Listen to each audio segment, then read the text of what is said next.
All right, y'all all right? Two to be among the living. A few of us that left, ain't that right? See, that COVID keeping people down, ain't it? Some COVID, cold, sickness. Told you I never seen a day where so many people be sick. Huh, baby, you want to, you just put your, I can just hold your walkie-talkie, that way I can. Oh, that, yeah, I figured that part. He said he was sorry. Y'all figured, y'all get it? I mean, don't worry about it. That one you had to sleep on. Probably had to keep it up in case one of them hoes hit him. Isn't that right? Man, this search, like Bree said, searched all over. You know, and no harm. Where them, where they in that, they up in that joint? Probably cut me down a little bit now. Yeah, that bad boy, I gotta go back to that pin me on maybe. It's clear, y'all can hear me? Goodness, y'all all right? Yes, sir. Woo, boy, y'all sound terrible. Isn't that right? There's some people dead now. They'll put up more noise than y'all got. I know that right. I'll be glad. I mean, it ain't everything you want, but appreciate what he give you anyway.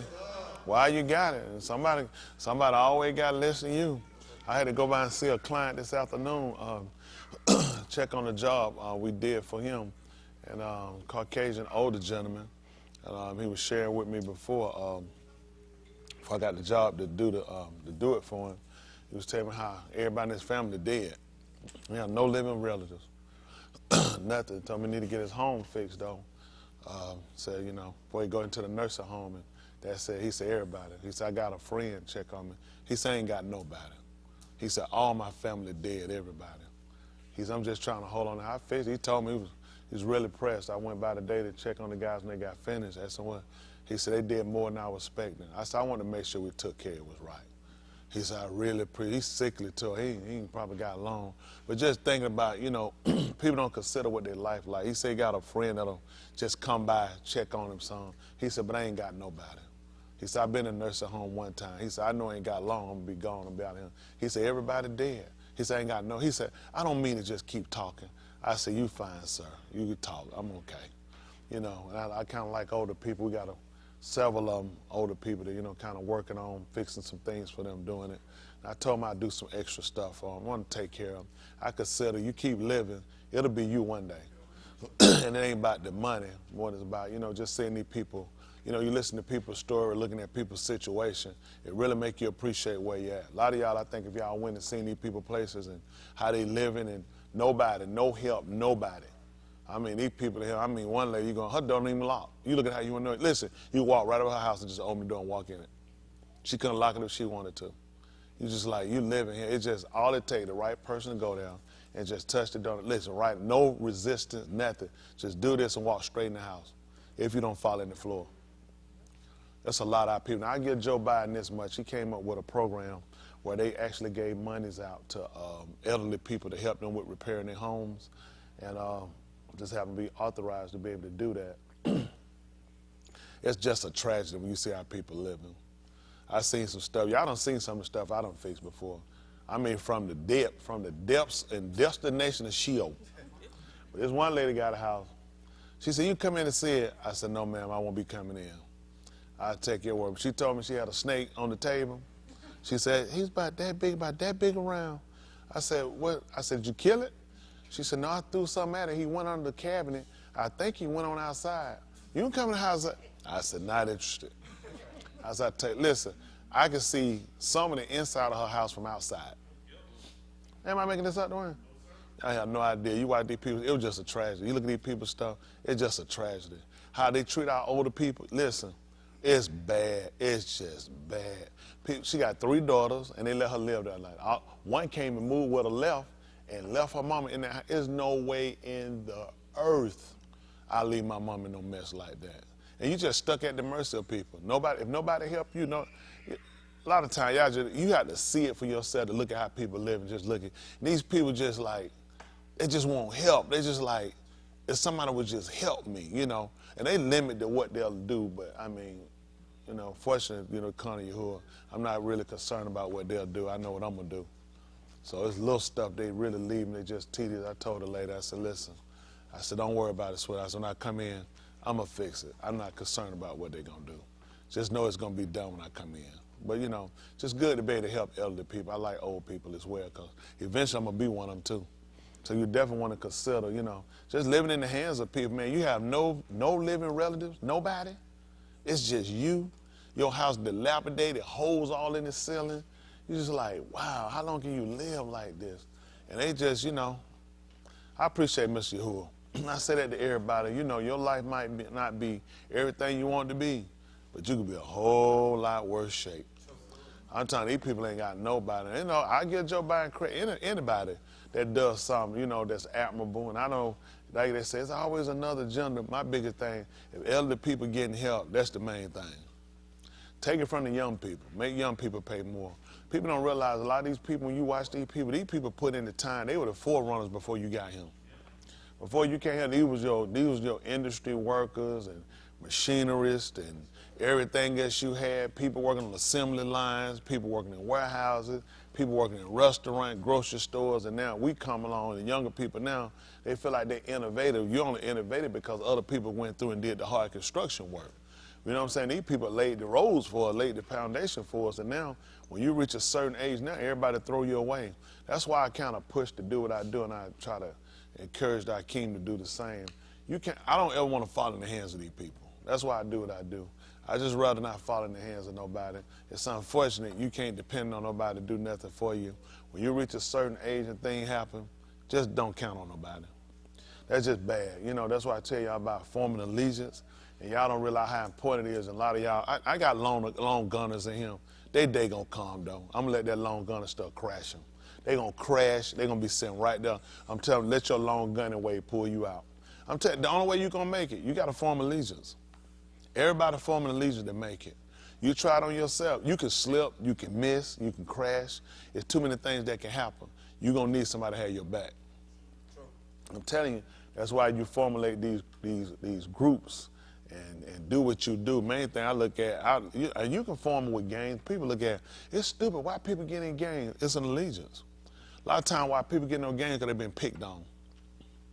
People make fun of them, so they get in gangs, they feel like they got a protection, got somebody got their back. That's a terrible organization, but what you gonna do when people don't look out for people? You can kill gangs out. All you gotta do is just set up things where people start caring for one another, give people alternative. It wouldn't be a need for people to get into them. Why y'all think people get in gangs? People don't get in gangs for no reason. They get in gangs for a reason. They were picked on, other people, they want notoriety, they want to get with some people, people have their backs. That's why they get in them. Nobody just get in the gang for no reason. It makes no sense. They feel like they love, they cared about. People gonna look out, they got, and they with them, they gonna take care of the people with them. They might have to put in some work to be in it, but at the end of the day, they're looking at, I'm putting in work, these guys got my back. They don't realize it's superficial. It's not real, but it seems, but anything beat nothing. That's the why people get in gang. If you can't offer people something, anything beat nothing. Even if it's terrible, if it's bad. Why do you think a woman get a pimp? Why do you think she get a pimp? Because she gets out here and she puts down and lay on her back, and she ain't got nobody to watch her front. She on her back. She got her back covered. It's on the ground. She needs somebody to watch her front. She need to make sure that she get through. Some dude don't decide he ain't gonna pay. So she needs somebody to make sure he pays. She needs somebody, if some dude decide he don't just want sex, he want to beat up, she needs somebody to come in and stop that program right quick. That's why people do it. People, that's dumb. You can do it by yourself. You don't need no pimp. Everybody start realizing in life, you need somebody to have your back. You know the president don't go out by himself. You ain't gonna believe it. He needs somebody to watch his back, his front and his sides. That's what he did.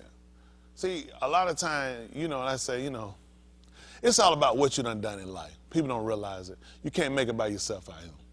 Unfortunately, people think they do. They just, the richest man in Asia, y'all saw him? He's in India. He's the richest man in Asia. He was. He was the richest man in Asia. They blocked him. They did a short sale on all his stuff. Lost $100 billion in 1 week. Y'all don't remember I told y'all there was an attack on people with money? I probably didn't tell y'all about it. Probably was another preacher would teach about that. Mr. Hood taking down everybody. See, all these long gunners, all these people, you're not going to make it. You need an allegiance. You know who took him down? Other people that made an allegiance. See, people will watch you and they make an allegiance against you. How y'all think they took down Yahushua? I'm sorry. Who was that? The people of Yasharon, along with the Goyim, the Gentile, Pontius Pilate, and Herod. Yep, one man took down Yahushua. They form allegiance. That's how they do it. That's how they're going to take y'all down. See, when y'all read, you don't think. I say that because I watch our actions. You gotta be a thinker. The reason he gave you this book and tell you what was written the 4th time written for your learning, so that, let me see, what would that get after for your learning? Through endurance, going through without quit. Why would I need endurance since they already did it? Why would I need a book to tell me about not quitting when everybody who already in the book dead and gone? So that's already been fulfilled. Is it because it's going to happen again? Is it because you're going to go through the same thing again? You did hear there was nothing new under the Shamash. Nothing new. It's the same program. These people are against people who look to try to stand for themselves. Even the Elon Musk, all these people, Warren Buffett, Bill Gates, y'all didn't see how many billions they've been losing. Now you ask yourself, I asked y'all before, who takes money from them? That's the group you want to know. Why they don't never talk about they coming out against that group? Who took a ship from Putin and Putin ain't blowed them up? $1 billion ship gone and you can't do nothing about it. All of your oligarchs, the richest guys in Russia, all their goods been taken. Force you to sell your soccer team, worth more than any NBA or NFL team. Make you sell it and give the money to somebody else. Who punks you like that? I need to know who that person is. Who punks you to make you give up your soccer team and give your money away? And you friends with the president of a country, a superpower. Who takes your stuff and you can't do nothing about it? Mr. Yahuwah unselling everybody. Everybody. He's shaking up the baby, the poor, the middle class, and the rich, the wealthy. People that make decisions, he's taking them down. You guys, some of y'all still got that long gunner mentality. He'll break you. I'm going to let you fall, though. I got to let you fall. So when you fall and you crash and hit real hard, then I'll talk to you later. It'll have to be after you done broke your neck. After you broke your neck, falling down real hard, and you without remedy, then you'll see the right way to go. You got to form an allegiance. That's how you got to do it. That's the only way you're going to beat them. You can't beat them by yourself. People try it, though. It just makes sense to try it in a way. Some new system, some new thing, or some way you seeing or you thinking about, it won't work. It won't work. They put them out here to stop you, to get you and trap you, to get you to run off. It's kind of like when you see Ari when they hunt. Whenever it's a big herd or something, they learn how to get the herd to stampede, and they learn how to get one to flank. It's always one that's going to flank outside. You'll never see Ari jump into a crowd or a herd or nothing running. He'll sit back and he'll watch. Ariel will watch, and they will look. They'll fake, and it's always one that take that run off. They say, I knew it'll be one of them. And the herd keep moving. That's what we're going to do. They'll catch you. We'll keep moving. You just need to know that. As soon as you flank and you break, they're going to catch you. We will not stop. Y'all hear me? At the end of the day, the herd, you think the herd can't stop? We're like, we got too many. Listen, they got young bulls and up. They're like, we got to keep moving. We can't afford to get the whole herd. Stay with the pack. That's how you do it. Stay with the pack. That's the only way you're going to make it. Like I said, I've yet to find one of these people that do their own thing ever been successful. I've never met them. I never met them. Everybody I know that make money that do it, you ain't going to believe it. They all connect to somebody. Single lone gunner people, they don't connect to nobody. You can't make it. How many houses can you build with one brick? Who the last? How many? That's where you're going to be at. You one brick. All those bricks got to work together. Isn't that right? All them bricks work together to form that house. Build that wall. You can't build it with one brick. They even told you with Yahushua, they told he was the chief cornerstone, in whom all the other bricks are fitly framed together. He couldn't do it by himself. Why he went and got 12 men? We heard his testimony in the book of Yeshua. He said, I stretched forth the Shamayim. What was it? With who? Alone. He said, I spread abroad the Arats by myself. He said, it was no foreign gods with me. He said, it didn't happen. Came down here and got 12 men to help him. 12 men. And I got our king and our cool. They're going to do it by themselves. I'm so proud of you. Isn't that right? They ought to have your picture right up on the sign saying, Jesus wept. From the waist down. Now, are those tears or is that piss? Isn't that right? There ain't no tears of Jesus. That's Jesus pee. Isn't that right?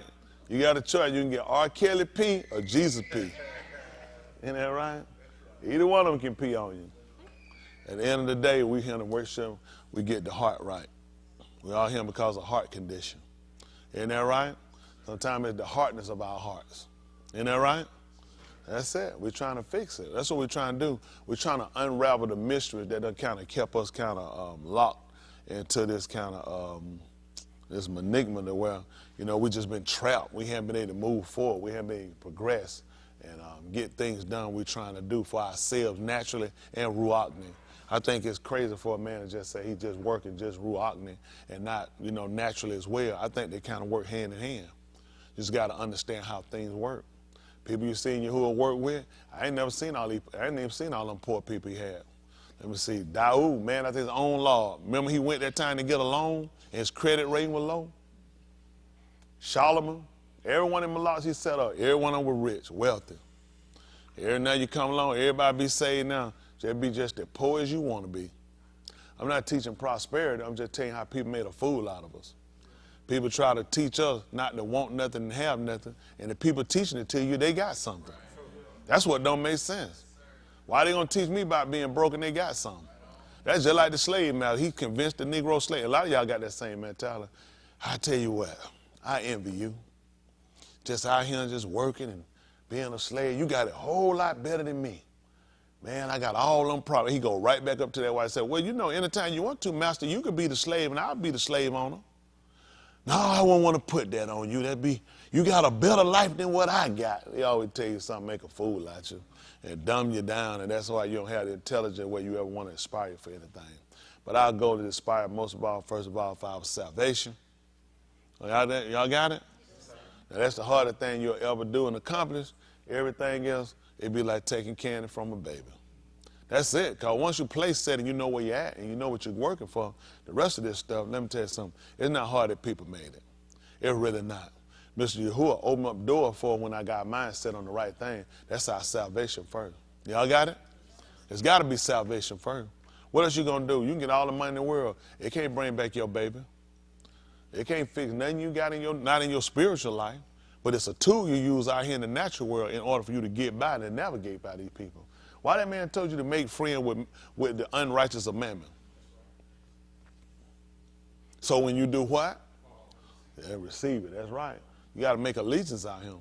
That's how you move. That's how you navigate. Y'all know that? But you probably done read all the book of Jesus and the book of Thomas. You'll have way more knowledge than I have. I'd be kind of ignorant. You know what I'm saying? I don't have all that confidence in them other extra books these people come up with. I just look at a plan. I look at a pattern. That's to make sure we get right internally. Y'all got it? We fix that thing internally. The thing we're trying to operate and do on the outside will work out. I tell you one thing to do, it gives you a serenity with him to where it don't take everything in the world to make you happy. So a lot of times, when things get to make you happy and you don't have no contentment in yourself and with your spirituality, with ruachni, you really got it. Your life is soon to be over because things run out and they play out. They get old. You can go get something new. It don't stay new forever, not unless you're going to leave it in the pack. That's just being honest. Once you pull out the pack, they tell you it's you. Drive it off the lot. I got a brand new car. No, you don't. Once you left that lot, it ain't a brand new car no more. Isn't that right? All that stuff changed. Then it get old and the pavement play out. So there's a lot of stuff look good on the surface, but that's why you got to have a surrender in yourself and realize why you're doing what you do. Otherwise, you're just a person just chasing worldly dreams. Y'all know that? You do. You'll kill a lot of time chasing worldly dreams. I got to get this. I got to get this. I got to get this. Listen, in your patience, you want to make sure you possess your salvation. Your nefesh. You want to make sure you got the biggest controller. That's your biggest factor. That's the biggest concern. That's the most important thing you got to do, and make sure your soul right. That's the main thing right there. Got to make sure that soul right. That soul ain't right. What good is everything else? There's a lot of rotten people out here with businesses and with money and with stature, with women and men and with same sex and whatever they're doing. They're not content. People not content. Every person not content. That's why I talk to y'all sometime about not having your eyes stuck on these people. They're not content. That's like a man go get a woman. We had a woman for sex. He get a woman because he want to pee on her. What you think wrong with that man? He's not content. In his mind, what could I possibly, only thing I get is relief when I pee on the toilet. There is no sexual gratification, absolutely nothing. I peed and I didn't pee on myself. It would make absolutely no sense or conversation for me and no guy, hey man, they go get these hoes, man, these girls, and let pee on them. For what? Because they're miserable. The world is miserable. I'm telling you, miserable. They ain't got nothing to do. They run out of stuff. Watch, so I remember a video I seen on YouTube. One of the guys, I forgot, I know y'all probably know this, some light-skinned guy. These guys eating doo-doo, eating girl, licking it. Oh, yeah, this is, yeah, what they call that, truffles? What they call ruffle truffle? Truffle butter, something truffle. That's groceries? Hold on, eating out her booty is grocery.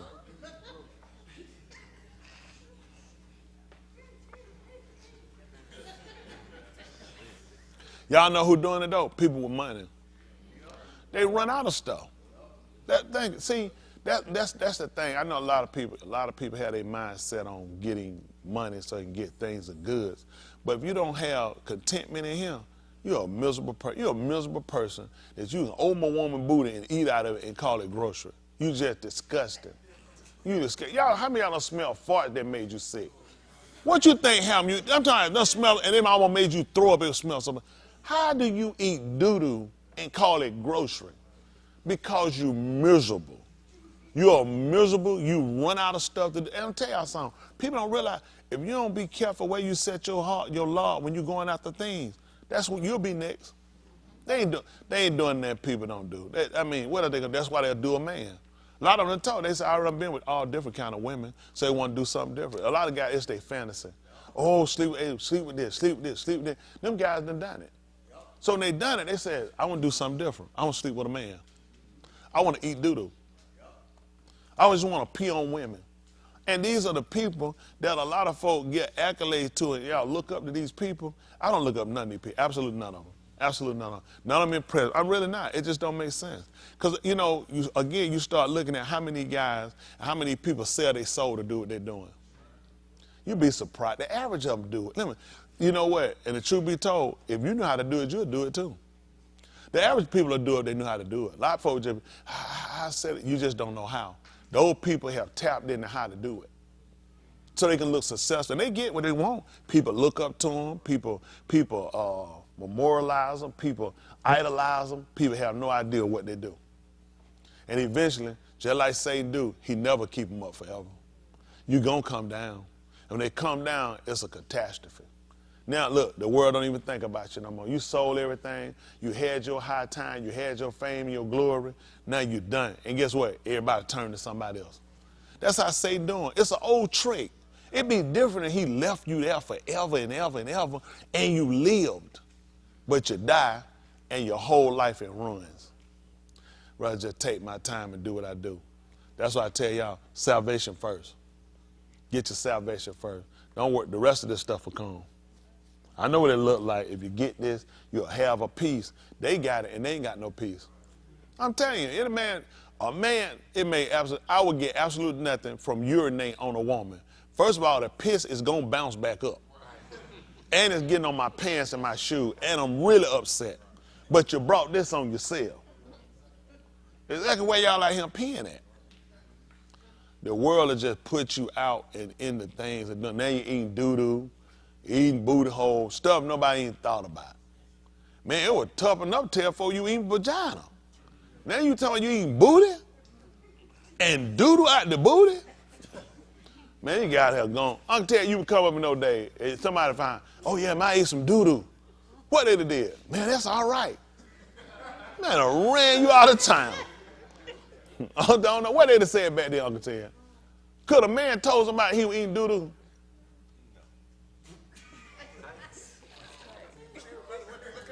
Because they want to know. They want to know, was it popular back then? No, I'm saying, but back then, could a person say that and folk be like, oh, that's all right? Man, I'm about to look at that stuff. I don't know. I'll tell you, say, let me think about it. I don't know.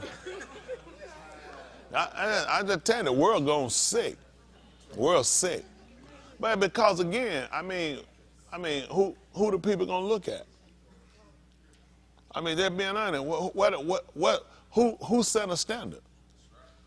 Ain't no standard. When you really look at it, look, somebody gonna make a video cutting them down and see how many views you get. See how many likes you get. You can't make a video against talking homosexuality wrong. Your junk gonna get blocked, shut down, 2 likes. And they gonna be anonymous. The thumb up gonna have a glove on it because they don't want to get it printed. These folks not finna, anybody putting themselves out here. People afraid to go against the grain. Don't you know it takes something now to stand up and go against these people? These people block you, shut you down, come after everything you got. That junk don't move me. Somebody, why won't somebody stand up and be a man? That's what I'm saying with me. All of this stuff that's going wrong today, I got to blame it on the men. It ain't your fault, women, it's the men. If men put their foot down, stop trying to 50-50 with the wife and quit fooling around, cut that junk out, run all her gay friends off. Got to shut everything down. Can't have them. Can't have, my wife can't have no gay friend. I've been out find out about him. All right, put that joker, pocketbook down here and one like and pick up your come home, have some dildo with doo-doo on the other end of them. Not in my house. Got to cut it off. It is bad. Put the foot down. Put their foot down with their kids. Put their foot down and have a whole astounding. A lot of stuff. No, you can't have that. Old school men never stood for it. It's just bad now. It's just terrible. And so then the men done got softer and it's more compromised. I understand, like, conversating. I think men need to conversate more. It ain't just yelling and fussing. But you need to be able to tell them, all right, cut that off. Somebody need to cut it off. Cut it off. Me and my wife ain't finna be, we're not finna be going. When I say something, you say something bad. I said, you good? You talk bad? You finna go.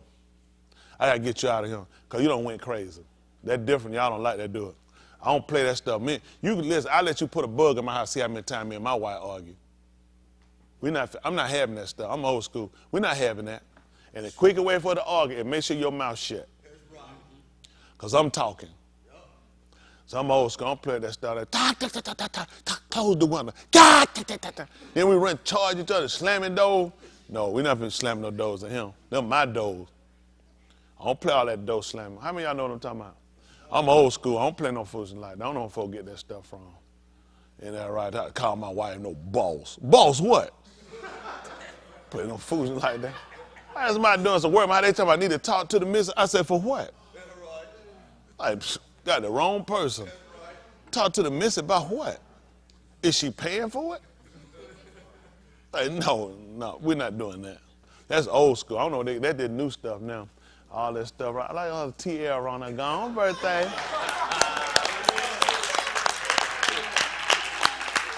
That's right, birthday Yoshi. What? Fight.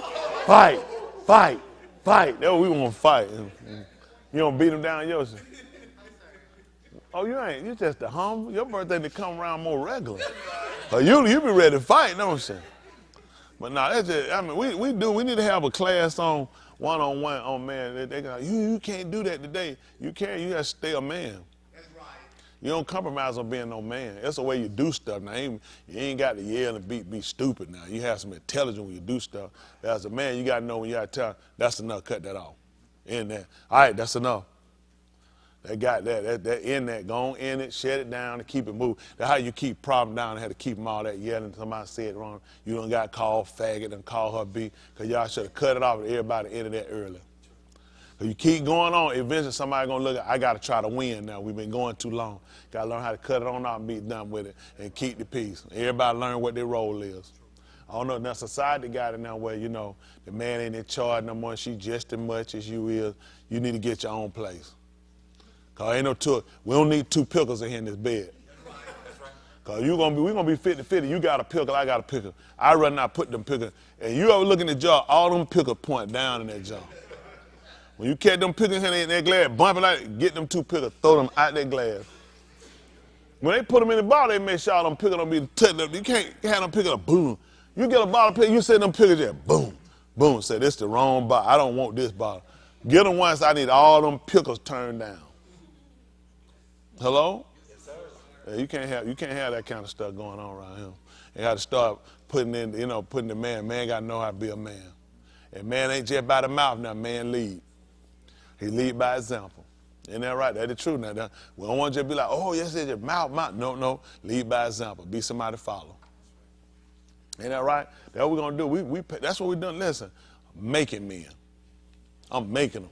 They say they can't find. That's a lie. I got my Mr. Yahuwah machine. Now, they don't want to be one. They'll do their own thing. I've done this. I've been doing this for 54 years. By his book, he said with 21, what that is, 33 years. I had experience doing that thing being a man. I had to catch on early and catch on fast, make a lot of mistakes, and that's what make you learn from. I made a lot of mistakes. Lot of mistakes. That come with it, and that's why you try to pass back the younger men to try to help them prevent making the mistake. See, we feel like if we can fix a generation by imputing information to save them from making some of the bad decisions. Now, you got some guy, they'll be here everywhere. You'll have, you know their way is? He got to learn like I did. You watch folk like that. I'm telling them go ahead. I fall in the hole, broke my neck, barely survived. It gets you going. I said, somebody said, why don't you stop? Well, he got to learn like I did. What if he don't make it out that hole? See, that's another negative strike against us as men. The fact that we good with, he got to learn like I did. Only time you need to learn like somebody else did when you just too stupid to take advice. That's when you learn the hard way. When you ain't stupid, you usually say, I'll check. All you got to do is examine to see if it makes sense. When somebody I'm telling you, all you got to do is examine it. I tell you, man, I ain't listening to nobody talking about they don't want no woman. That's the first thing. Shut your mouth. That's gay talk. You're a man, you got a picker. There ain't no bojana. That's the only one we talk about, that's a woman with a bojana. If a man don't want no woman, that man matter of fact, he don't even need a key. He need to stay right here. He don't even need to be polite to prove to me. He need to be like Anna was. She departed not from the Machkan. She stayed right in there. There we need to be. All that, no. Don't just stop that. You a man. You know what you need.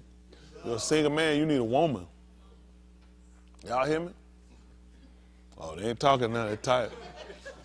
Every man, a woman ain't no bad thing for a man. That's a good thing for a man. He said, whoso findeth a Shah or Isha, he said he findeth a good thing and he obtained favor in the owner of Yahuwah. You know, Yahuwah give a concede to a man to get a wife. You ain't gonna believe it, he got one. So that's why he good to talk to. Like folks say, well, me and my wife broke up. He said he ain't gonna believe it. Me and mine too. He said, but I ain't got another one. Yeah. All these folks say you can marry, divorce. Tell him, say, when he get him another one? Right. He done told, he stayed, it makes sense. You can get all these wives. He said, I ain't got but one. Yeah. Right. I don't really got two because Yasharal and Yehuda split. But you know, he told her, he said the two gonna be one. He said, I'm gonna put them back together. At the end of the day, the man got the perfect recipe when it comes down to how to do this thing and get it right. I'm telling you, if men were to get together and put away their foolish pride and their stubbornness and their hard-heartedness, they see how much more we could do. And most of all, formulate themselves to listen. They'll say they listen to Yahuwah. You're not listening to Yahuwah because you ain't listening to me. He said, he that hears you hearing me. Ain't that right? They don't realize that be your biggest fault right there. They think, well, that's him just talking, but Yahuwah, but then you looking at it. Let me see, we don't pay you, you pay me. Yep, that's how it works. That don't make sense. I try to help y'all out. I try to help men out. I know what men have. We have a pride issue a lot of time, and it'll hurt us, and it'll put us in the wrong place. We have that stubbornness part about us, and then it'll kill us. And you don't realize. My daddy was like, he wasn't saved pride or whatever, but I could see where a lot of his decisions just went to his ruins, and what he could have did could have been a little more open. He did what he could do being a man with the education level and from how life treated him. That's why you gotta be careful, and you gotta get out of your hurts of how life treats you. It'll kill you. That's what killed my dad. He took life and how life treated him, and he wound up letting it kill him. It will. Stupidity will kill you. You'll be so busy fighting people trying to help you. It's like a person unkind, they wake up, start swinging. You say, hey, quick, help, we trying to help you. But they coming up, they don't know what happened, how they went out, so they swinging, and before they realize, leave them alone, can't help them. How many of y'all like that? There you go, Kasha. 1, 2, yeah, 3. Ain't no more out there?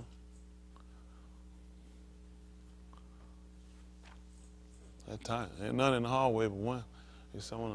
I was looking at the men. I know a couple of cool right there. We all been like that. I've been like that. It is. Then you have to realize at some point you got to get smart. You don't want to die a dummy. I'm being honest with you. Worst thing you do is die a dummy. A dummy die a dumb death. It don't make no sense to die a dummy. You know what I'm saying? To die just being stupid. You know what I'm saying? Because people know you. People watch it, they don't say nothing because what they say? You ain't supposed to talk bad about the dead. Where you read that at? If the dead dumb said, there go a real dummy. Remember Fred Sam when Lamont wanted to marry that girl? How many of y'all white when Lamont was going to get married? And that girl left their elder. She said, no. His uncle came, Uncle Elf sat down. He said, you was standing up there, son? He said, you look like a real dummy. I think he said, what you going to do with that toaster? You know, me and your aunt never had a toaster. He like, you ain't getting married. They would take that toaster back. Like, they don't need that stuff. He got all mad with everybody. What the fuck? Look at you. I bought it. You get married. She ain't married. Let me get my toaster. I ain't just get married with everybody gonna ball of the stuff. I'm heartbroken, and y'all want your stuff. Get out of life. For like, I mean, you ain't get married. And me and my wife ain't got no toaster. But anyway, that's beyond their time now. But I guess to say, to try to look at it, and Lamont, like a lot of others, he was just running to get away from something. Even though it's a TV show, you don't want to just do something to run and get away from something. It's good for men. I know the women, y'all won't understand it, but me talking to these men, they understand it if they want to understand it. A lot of times you'll spend a lot of time running because you've been fighting things all your life. You know what I'm saying? Like me, I fought my dad in a lot of ways. Not physically, but I fought him in a lot of ways from things he tried to tell me. It was good advice on a lot of it. He just didn't know how to kind of give it to me in a way where I could really take it. But after I got older and you got to understand it, you say, I understand what he was trying to do.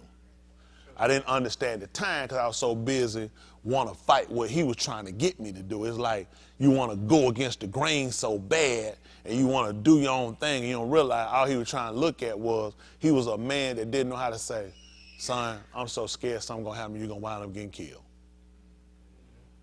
Maybe he'd have told me that way and sat me down and said, I am so afraid that you're going to wind up getting killed and that's going to kill me. I would have heard it better. Otherwise, he looked at, hit, holler, scream so much, and he thought maybe that would do it without putting the emotion into it.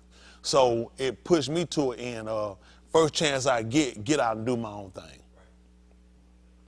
Spent a lot of time just wasting stuff and going through money and doing stuff, and then you finally eventually get to a point and realize you've just been going backwards, and you realize you've been fighting rule more than you've been trying to fight against odds. You know what I'm saying?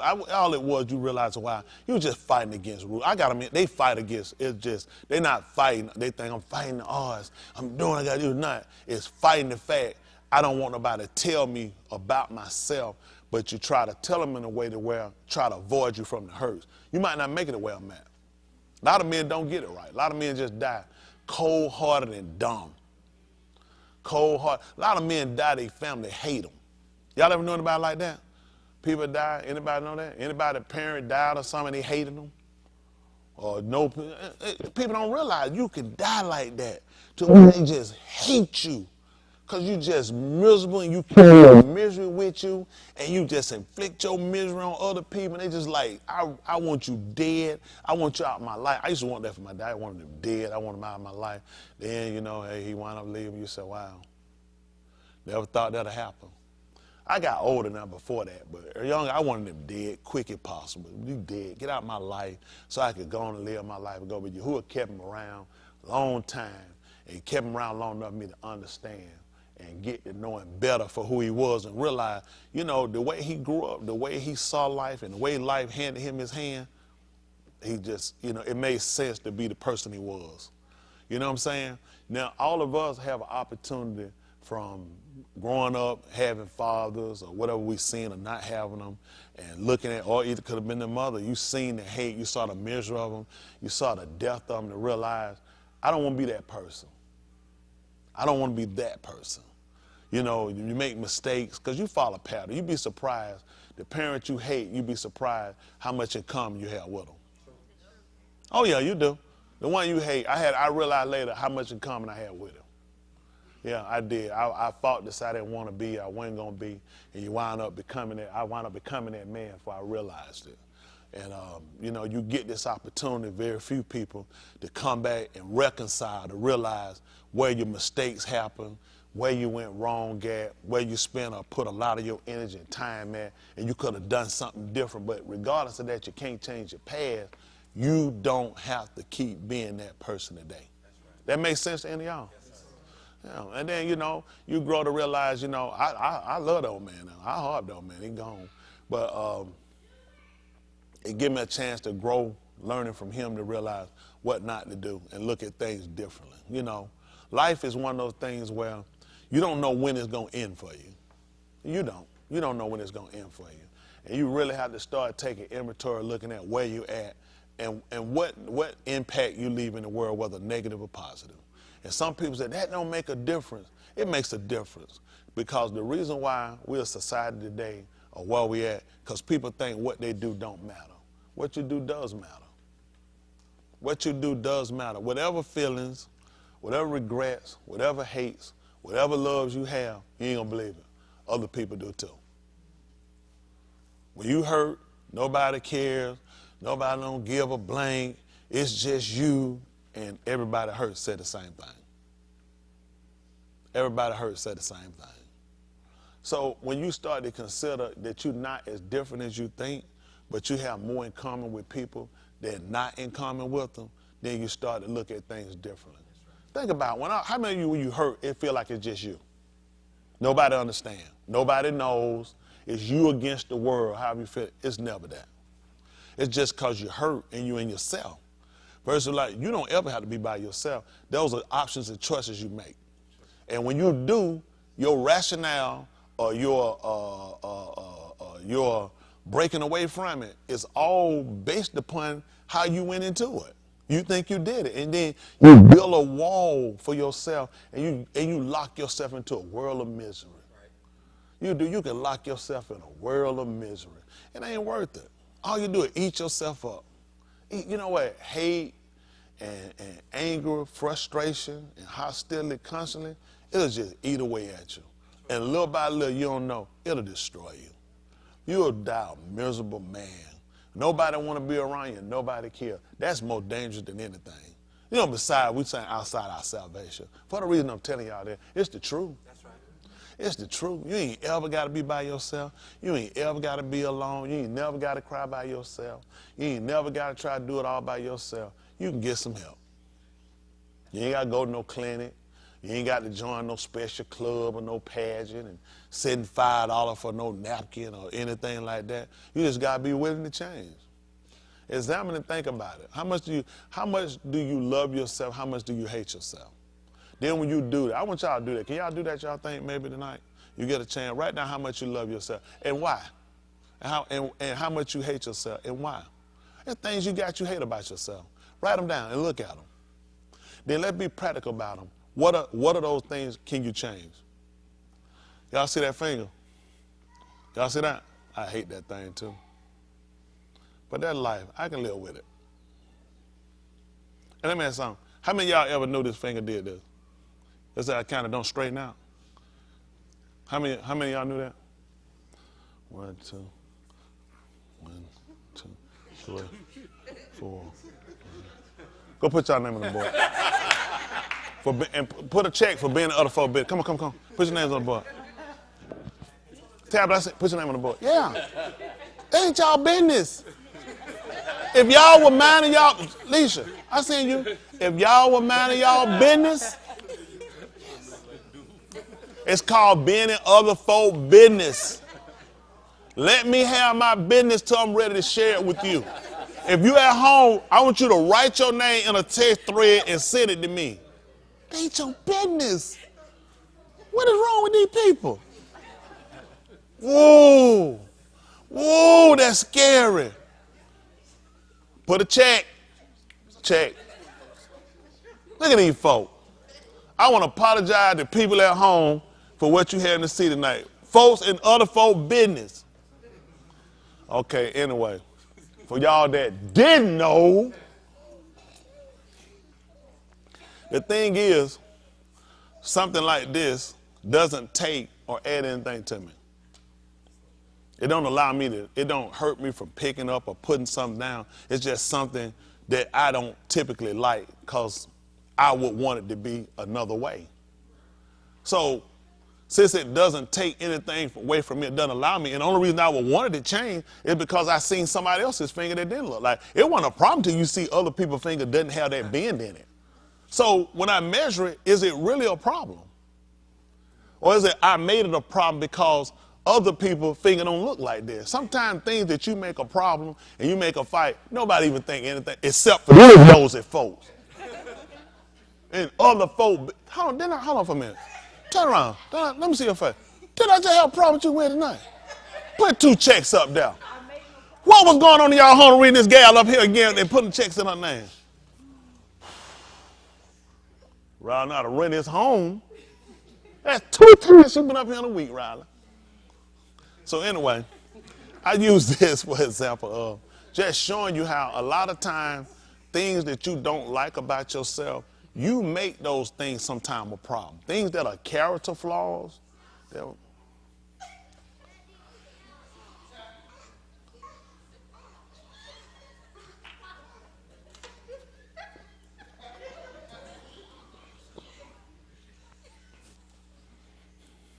You sick. Yeah.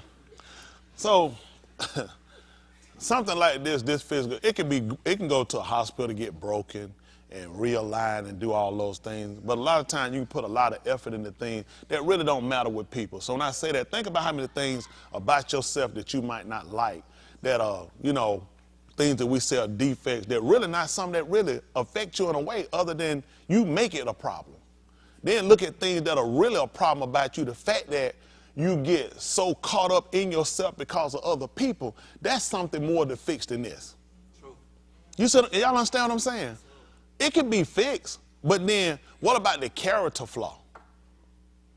That doesn't show in this, but it shows in behavior. So then it kind of learned, like Shaul said, in whatsoever state I'm in, I learn to be content. Some things don't have to necessarily be changed because it's really not a problem. None of you, let me ask you, had this affected any of you guys in any way? Have y'all ever said, man, that thing really affects me and it keeps me? Go put a check by your name. I see her shake her head told you, yeah, it does. I seen it. You just got finished. That's right, Deucey. Mama in trouble. But you think about it, it doesn't affect you. It doesn't hurt, it don't stop me from doing it. But in our minds sometimes, I use this to say how we can allow, I don't think anything about it, I just use this now, so I want y'all to think I'm walking about this finger now. This was a time, but just still. At the same time, looking at sometimes you can make things a bigger problem with yourself than they are. Nobody else even know anything about it. You see what I'm saying? And you can make it a problem. It doesn't affect you in that way. Then it teaches you sometimes to learn how to deal in life with things. You know what I'm saying? Sometimes you need little small, what they might call, they're not necessarily handicaps, but I just use that as a kind of a lay ground for something. It's not a handicap, but sometimes you need those little flaws so it makes you more focused on other things where you do see your perfection at and realize this doesn't take away from me being the man that I need to be. It doesn't keep me from my salvation. It doesn't stop me from achieving. You see what I'm saying? A lot of times we let things come in and character flaws hurt us more than anything. You know what I'm saying? Because I feel like I can't because it's character flaws that hurt us sometimes. Y'all got us? And those are the things we want to be mindful about, looking at things that I need to change. Lying, stealing, hatred. These are flaws we need to change. You won't see it, but it'll radiate and show itself. Right. Stubbornness. Right. See, these are real character flaws. It don't have a being like this, but it'll affect you when you look at your servitude toward Yahuwah. Hello? Because he told me I gotta harp him like I harp myself. And I had this hate thing about me. That's gonna be a problem in my servitude toward him. And I'm gonna be one, please let me ask something. I know I'm listening to you, I'm doing everything I can do, I'm really trying and be, and working on things, doing better. Are you fixing the things that you need to fix? Sometimes the things we're working on are things that we know are really not a problem, instead of fixing the thing that are the problem. I just use that I don't. If I have that issue of the hate, this is just as important as having no idol gods, remembering the Shabbat, keep it Shabbat, and keep it Kudash. But the character flaw comes in. I have a hate for him, a dislike for him, and I'm supposed to harp him like I harp myself. But I want to work on this because I really feel like this is holding me back more than anything. I really feel like if I got this fixed, I could be in the Malkuth Elohim. But I don't want to address the feelings that I have toward Akeem. I just use that. You see what I'm saying? That's more care. He looking at, I knew what your finger was like when I made you. And I also knew about the dislike you have for Akeem or Aku. He said, I see that as more of a character flaw than you see this. As much as I might say, I don't like this, I could change that. If it was one thing I could change, I would change that. I do. He said, one thing, I want you to change how you feel about your Akeem. I just use that now. I'm not saying that's a person flaw, but sometimes we all have little flaws. And the only way to find them is that the word has to search us all out. To find where the little hidden things that we have that we think that we're okay. Okay? That's just bringing it out for example. We'll look at Romans 15:4. We're down. All right? All right, Romans 15:4. For what things soever, Nikatab for our lamed. You hear that? Whatever was written before was written to teach us, to show us, to instruct. This look kind of gloomy and dim. Does it need to lighten up a little bit? Look yellowish. Let me ask you a question instead of using this. Because I know it's the Dewey Rim. Don't they have another version besides that? I was thinking about earlier coming in. I don't think I would use any of these. When I say that, I would rather look at it translated. They have a Jewish version, don't they? Mm-hmm. And they have for the New Testament too. And I think we need to move to the Torah. They have an English version of the Torah. And this kind of came to mind for me. We're going to have to transfer over. I'm going to tell you why. Because as long as you use the James Version, it has errors. And my original reason for using it was getting people to see what the differences were in translation so you can see the point. This is where we were. We start out as God, the Way of God Church of the Lord Jesus. and that have a character with it as well. And we formulated with using the King James Version. Now we transferred over and started looking at the changes and differences and things we needed to do. With that, we've grown, and then we started putting up other translations using the gentleman's Beth HaMashiach, trying to tell people, I tell you, use your King James Version, because I want you to see the differences in the writings. Although both of them are English, you see where they're saying this is not actually the complete truth the way you have it from the King James Version. At the same time, the people that we try to convince in Christianity to translate or transfer over use that same version. And then we use it and we're trying to explain to them the differences. It's just it's a point for us to start leaving certain things and moving forward to something different. If y'all can't understand what I'm trying to tell you, because it puts us back. If you'll be careful, you'll still be displaying some of the same Christiantics. Because you still got that. But I got it. I plan on getting rid of all them Bibles. I just want to get rid of them. To me, I don't think I see the real point of keeping those King James Bible. I don't see any reason for keeping it. I mean, it's the same book they use to go and conquer, impede upon other countries, dominate them, and seduce them. So it wouldn't make sense to keep it. They talking about a book of spells. You get it when you read the King James Perversion. I know some people might have. I mean, think about it. How did you become a Christian? From the Torah? What book did they use? Because it's their version.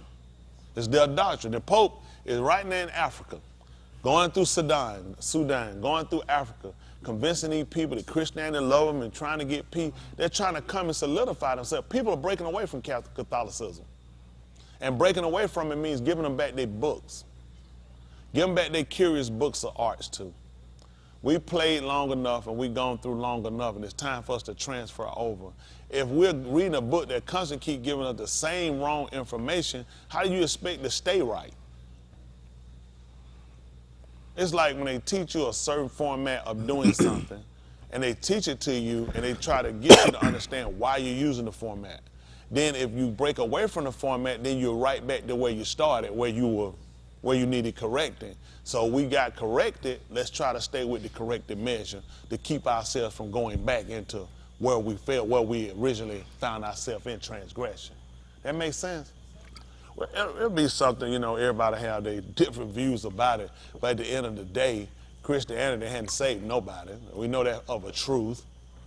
So there's no possible way to get it from Christianity. People say we just changed the name Yahushua from Jesus. Then we just changed God to Yahuwah. I assure you that's not all we've done. It allows us to go back and get a better understanding of the Torah. Understand that's direction, that's instruction. Christianity told us that the law was done away with. Isn't that right? And he told her, you read in King James, the 10th chapter of Romans, he said that Christ is the end of the law to them that believe. Now, how did you understand that being the end of the law? Over, done with. That's common sense from reading English, isn't it? Versus he was the conclusion.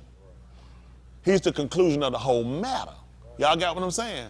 That makes a difference when people say, well, when you get the conclusion, that's the end of. But the way you wrote it, you didn't have that intent of me understanding that way. You wrote it with the intent of me believing that the law was done away with.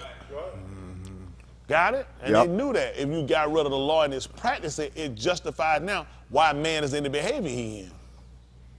Our law was told us about it. You can't have a man with a man. That's abomination. Look how many people have sex with animals and all this stuff. Our Torah against it. You're supposed to kill them and the beast. That's right. But now you got Christ came. Christ is love and mercy. And Christ, so now you can sleep with animals and now kids get molested. See, these are the things that you get, yet they tell us, well, they had child sex back then. Well, back earlier before the time you put in that, when Yehuda had his daughter-in-law, Tamar, when she wanted to marry Shelah. But Yehuda said what? He was too young.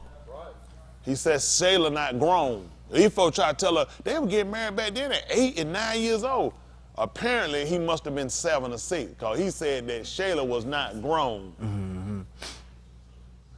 Now that man looked and realized wasn't no statutory rape laws. Yehuda said he not old enough for you. We'll push this stuff, trying to push it out here in the society. That's the problem. Society doesn't want correcting. That's why they want us to keep using their different versions to mess us up. So we're trying to find what really makes sense, and there'll be some things we had to go back and we had to correct with all of them. But I do know for a fact that King James perversion is definitely off-centered. They taught us about charity. He told you the greatest of everything he had, hope and faith, he said was charity. Then you learn that charity was a Greek god. And you learn when these people had these organizations taking up money, they ask you, would you like to donate to? Charity. That's right, to a Greek goddess. See that? And we were so dumb what we were doing. The churches started charities, didn't they? Our church has a charity. Well, we help. You have a Greek, and then people say, y'all got a Greek God. What is Jesus? Jesus. So it's all these different things we're looking at and we're realizing in order for us to grow, it's a lot of things we got to put down. Y'all got it? And we got to move away from. We're not trying to make moving so fast. We just want to move accurately. Y'all got it? And accordingly. Yeah, it makes sense? Yes, sir. Okay, so we leave ourselves open for correction. Okay? So what are we looking at now? Oh, okay. What is this, the Jewish? He said something? Wow. Now it's the Jewish version. So they got the Tikva. Ain't letting you know hope. Huh? The Jewish Bible. Yeah. And one thing about it look different, but let's just be honest. It definitely ain't no more off than the King James. That's right. Okay. So he said what he told you. For as much as was written beforehand was written, which is Katab, for hours. So he put the Lamed too. They put Lamedia. Kodash. See, they not only just separated. It just said whatsoever written aforetime, written for our learner. He put Kodash. Separate. In order that through, so we use Nakum. He put, let's look at, because then they write, okay, Nakum. Through this is for patience. Let's look at what this word means.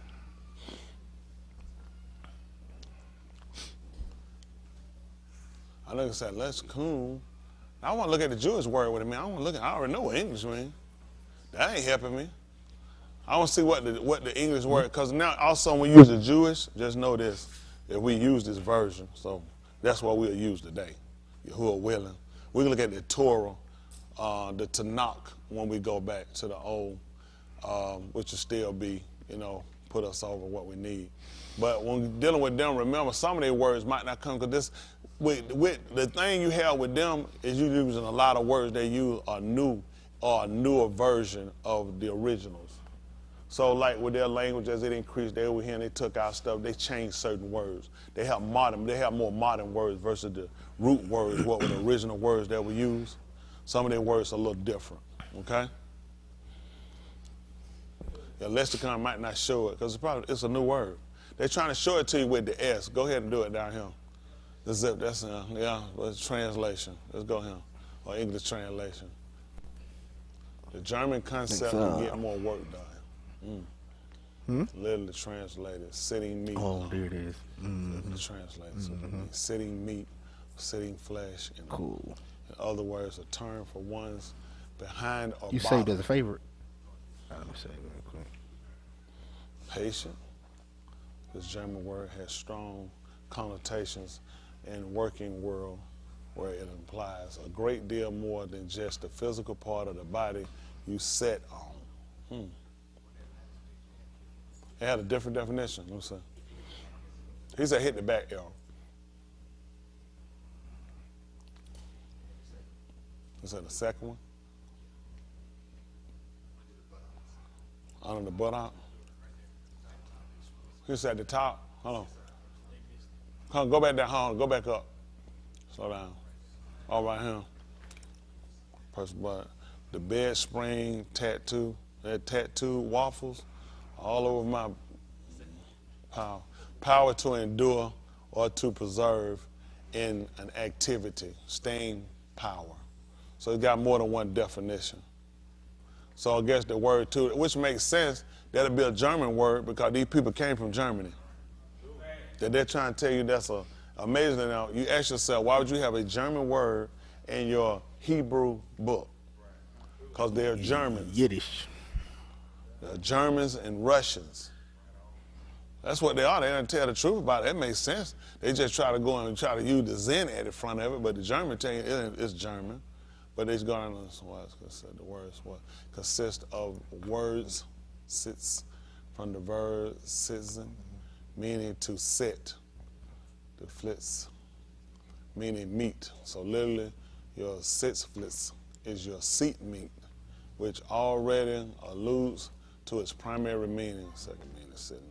Stamina comes from the notion doing, which makes sense with the stamina. Enduring, even with sitting, I was looking at that. It take a while to sit. So I could see that. Even when I saw sitting meat, I understood what probably enduring or staying. Okay. So it's a Yiddish word. I'm saying Yiddish. Don't worry about it. We're fine. I got the second meaning of it. To be able to endure. Okay. What is that? Why are we here? Wow. Ability to sit still for a long period of time required to be truly productive. It means the stamina to work through a difficult situation and see a project through to the end. When I saw it sitting, I knew it was going to pretty much kind of tie into it. But see, when they look and they just kind of changed it, where they tell you the ability to sit still for a long period of time required to truly productive. I mean, it makes sense because a lot of times words, we tell them with English, looks at things different. They look at sit, because you look at with Daoud, he would tell them like wait on Yahuwah, which meant they would look at sitting, waiting.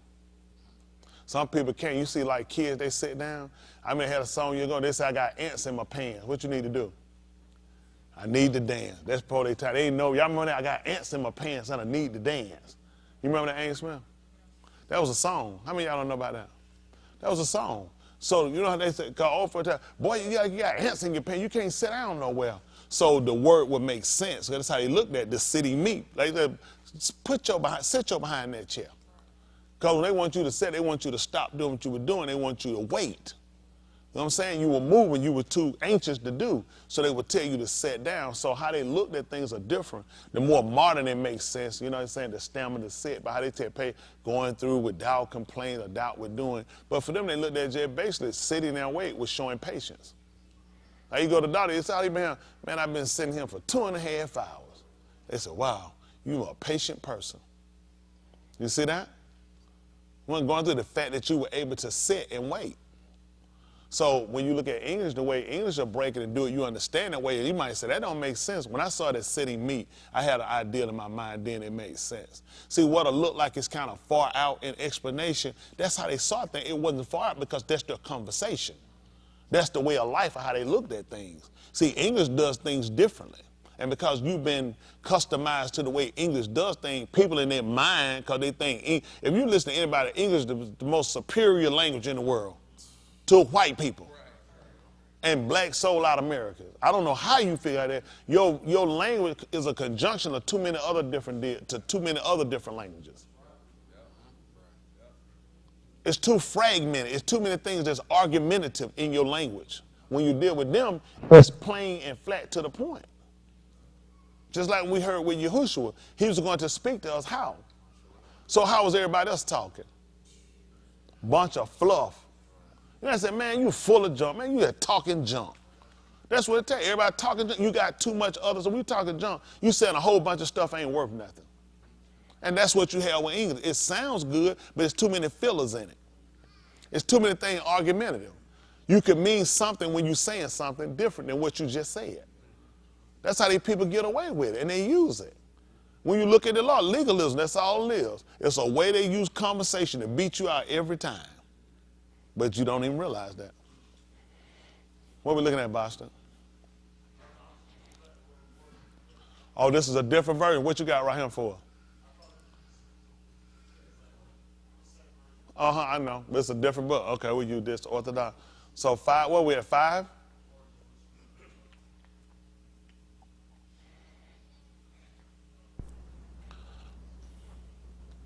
So they said for much damn, they said what's up? For as much as was written beforehand, was written katab, for our limiting, separation, was made kudash, separate in order that through the Zichflix, I pronounce it.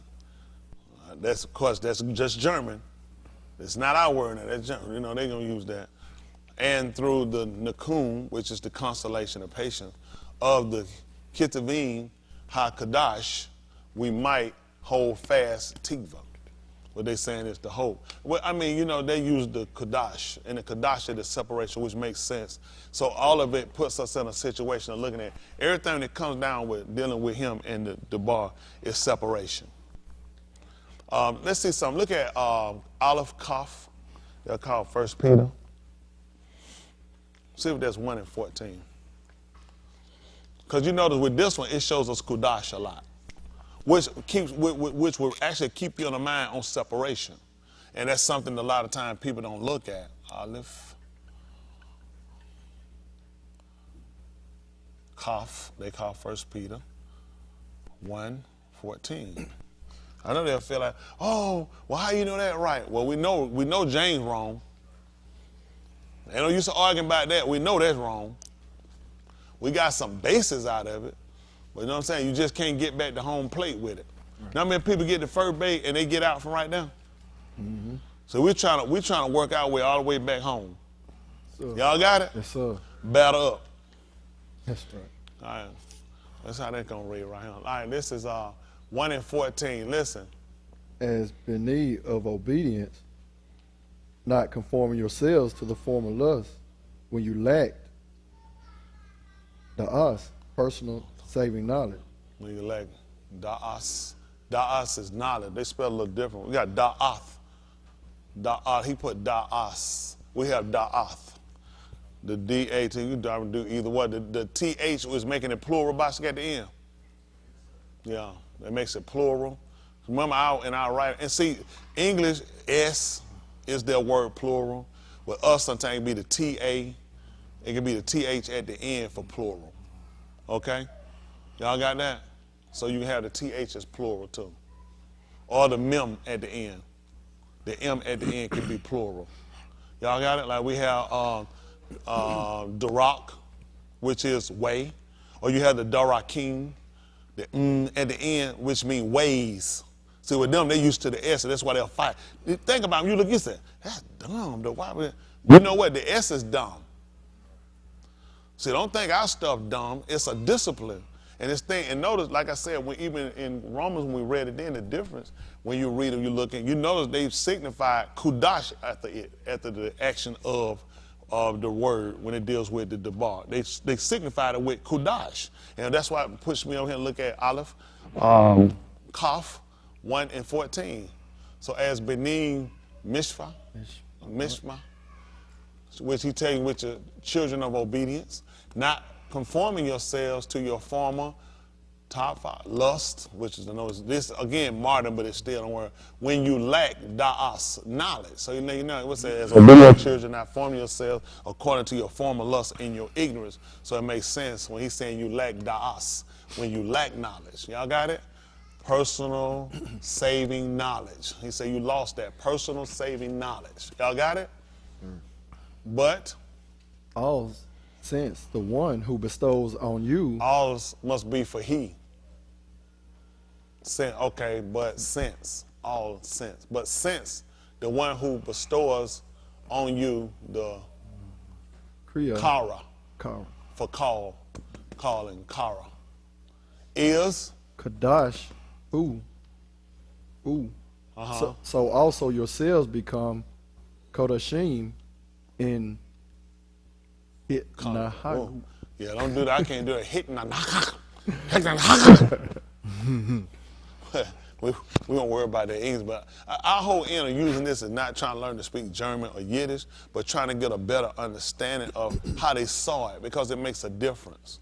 You see, he letting you know, just like when we read it, he was talking about, well, we'll look at some again, right? You see what he told you? But the one who bestowed on you the calling, y'all got who bestowed upon you the calling is Kodash, and they capitalize here, Kodash who? So also yourselves become Kodashim in your conduct, okay? So this is why it's important. Then we're going to look at his word has a conduct to it, because he just told you to become it. He said the one that called you is Kodash. He's separated. So he told you to also be separated too. Now we know you can also use Badal. Badal is separated, but you can separate from a person that's still, like me and my wife could break up. And what typically goes along with a husband and wife being together? Sex. So if we badal, that means I can't have sex. I'm just separated from her. That don't mean I can't have sex. But when you put Kodash, that's a different, because he's talking about it's a conduct to it. That's why he's telling us how to conduct ourselves. Just like he that is called, the Kara is Kodash. All right, he's saying the one that call you, the one that call you is Kodash. So he needs you to be Kodash. How? In all your conversation, in all your conduct. So let's look at something. Let's look at 9, 6. I don't know. Let's see what 6 and 1 Uyakra says. I'm just curious. Matter of fact, let's see 1 since we're there. How about that? Uyakra.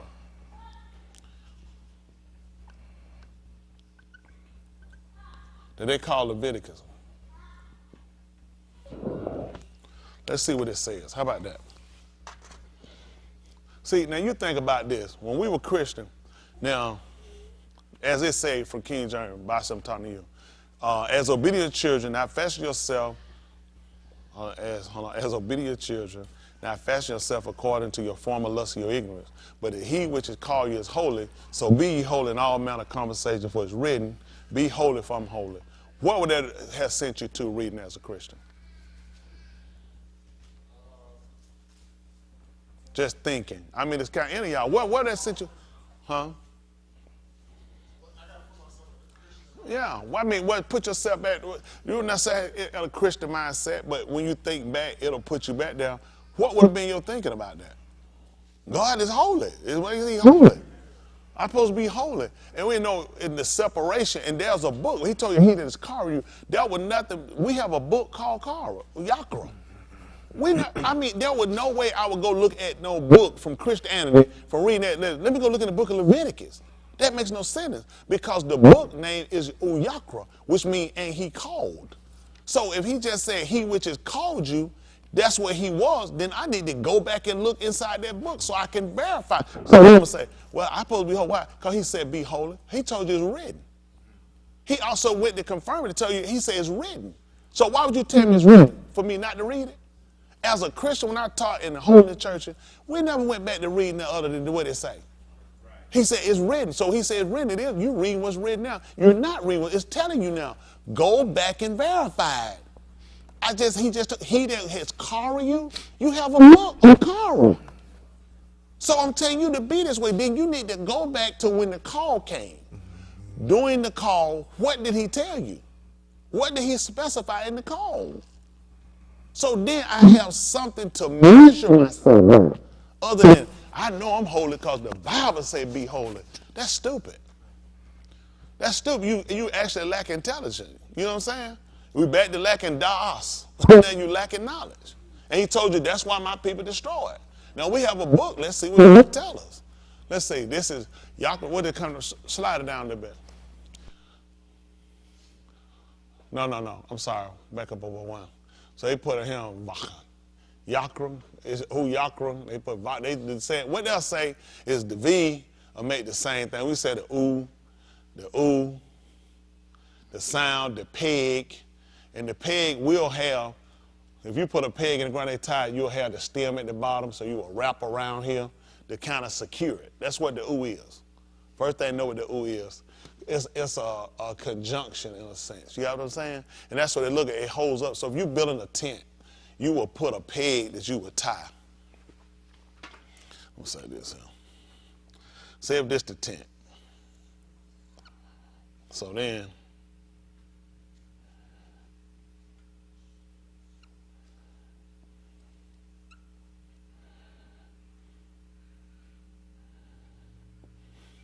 y'all see that? The ooh. Y'all got it? Some have some pegs will have maybe, you know, when you look at some of the pegs, a tree branch, you're going to take off a tree branch, you're going to build it. So the V shape kind of makes sense when you look at it, but the sound they're going to make, they're going to try to go va. We don't know about the va, they look at the ooh and look at the connected part. It's like a conjunction where it kind of brings it together, just like in wording when you put stuff, you conjunction, by putting the and, it connects it. Y'all understand now how they use the ooh? In English, we use the word and. If I say something, and I'm connecting the first statement that I'm telling you to do with the next part by putting the and. Well, that's all they're doing. They're just connecting it. So you understand how they saw it. So when they start writing, they start putting together based off of our math. It makes sense when you say something to put the ooh when it's conjoining. It's conject. You know what I'm saying? It connects. That makes sense to y'all? Is that right what I'm saying here? All right, now make sure I don't try to pull your little college out the last minute. All right, listen. Listen what he told her. Listen. And Yahuwah spoken to Moshe saying. That's right. They put Hashim. They said the name. That's right. Yahuwah for us. Unto Moshe. They said to Moshe. Moshe is what they saying it is. Yeah, we said the Moshe. Go ahead. If a Nafash. All they saying is that the olive that we're saying is here. They're saying it actually makes a ooh sound. So I want y'all to understand what they're doing. Okay. They're saying when you actually enunciate this word, that your olive actually makes a ooh sound. You saying ma, they say no, they say mo. Okay? They're saying when you get here at the end, we probably have the oon here, and he's saying here, Moshe. They're saying here that it actually makes an E. At the end, it makes an E. That's why it's important to understand the Nakud. The Nakud. Y'all remember the Nakud? That vowel point. See, before you criticize, understand why. Okay? So they use a vowel point system. So when you look, like when we first got this, I did a lot of arguing about the O, the V, the E. And the reason I fought it, because you're looking, it's clearly an olive. So these people manipulating us, trying to change the olive into an E or an O. What they're actually doing was The vowel point, because of the writings, a lot of the bar word, dabarim, plural words, okay? A lot of them are written the same way. So guess what the problem becomes? I don't know what he's saying. I don't know what they're saying every time I see it. It's the same word. So you start enunciating the same way every time. It's not the same word. So what they did, the Naku vowel point puts that dot over. When they learn the point, they realize, although you see the aleph, when you're enunciating this word, it's actually not the aleph sound. The aleph makes it just like with P. Every time you see the P for pull, right? Put, all done the same P. So what you do when you get the physical? Physical. How did you come up with? Wait, hold on, let me get it. What sounded making push? What sounded making pull? So what sounded making physical? See that? So you see that what happened? This is why Hebrew Israelite and a lot of us, myself, this is why we fought. Because, no, it's the same thing every time. It's not. They're telling you based on how you put it together, it can make a different sound. It doesn't change. Is it the F because it said physical? It's still the P. But because of how it could join together, you don't get that same sound in order to get that word. So that hurt us. That hurt us because I fought and we fought. Other ones have fought and are still fighting because we stuck on something. But for whatever reason is, we ain't got no problem with physical. Nobody who you see fighting physical? It's the P. So here it is when they're looking at our language, they're saying, and the confusing part was nobody explained it to us. See, everything we got, we done had to figure it out. Like me, nobody taught me. I had to figure all this stuff out. I had to sit down and the man had to just deal with me in a way and say, listen, pay attention. He know Tony Smith, how you got to deal with Tony Smith. He just had to let me take a breather and let me just sit down and just let him work it out with me in my mind. Because I'll fight certain things. So that's why I know certain people, I said, I know he has ascension. Because he already know how to receive stuff, it is not going to work. Okay? See, you got to be effective. And see, I got to be, and that's the character of the person I am. That's because why? After you've been duped so long with all these religions, you've been duped so long with people playing games, how quick and how susceptible you think I am, you just walking up and just offering me some money? I've been played too long. So I'm going to be very cautious about receiving certain things. So it took a time to look at it and say, okay, that can make sense. It's not the same word. You can find the same word written too many times in our writings. It's not the same word. You'll be saying, like sometimes we'll naturally use certain words. You'll be surprised when you go back and read, it's not the same word every time though. We're saying that, it's not the same word every time. Because it has a different meaning depending on the context. Am I right about you with me on that? People don't know that. So when we learn a word, we think that word goes every time, every spot. It doesn't. It doesn't. Because it's different. How he put it together, what he's saying, he's trying to get a different meaning. It's a different meaning. It doesn't take away from it, but I'm trying to get you to see something.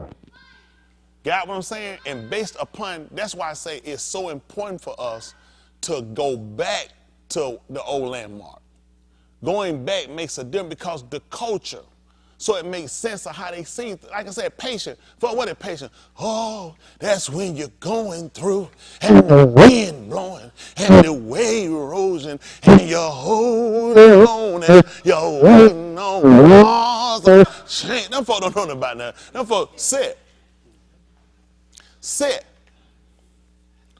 They said, man, I've been sitting so long, man, my booty numb. Patience. See what I'm saying? Stamina. That's how they looked at it, stamina. When you can do something for it, they say, well, really it's the same. English is just, patience is just when you can go through some things and nothing seems to veer you off. They just look at, set your behind down. It was that point, they dealt with what they sat down and you waiting. So they used that to demonstrate patience. Patience. Been at the doctor office. I've been sitting here when they do it behind for 4 hours. They say you're a patient person. You see that? Ain't no wind blowing, no storm. Devil ain't shaking. You just waiting. That's what they understood. He said, what gets you to wait is the debar. Based upon the idea of what it's going to do. If you, he took, wait, I say on you and be of what? Nakum. Be of good courage. Be encouraged. So we start to look at things differently by going back, looking at the vocabulary they use, understanding the method of why they use certain things, you have a better understanding of. That makes sense?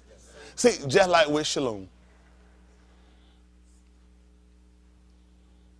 What y'all think it is? Shalom. Because we saw the ooh. We saw the ooh is there. They're telling you when you enunciate it that the ooh actually makes an O sound. When you don't use the naku, it's a lot of things you won't know. I ain't had to look at it, I already know. From what we say and what we do.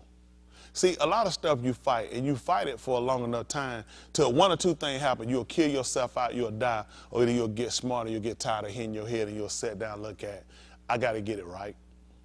Just like we got to do with our salvation. I got people, you're still fighters. You got your fight. You keep fighting. Your fight, you just got to know where it go at. Put it in the ring. Don't fight Yahuwah. But we needed that because y'all got to remember, this was a new thing coming to us. This new.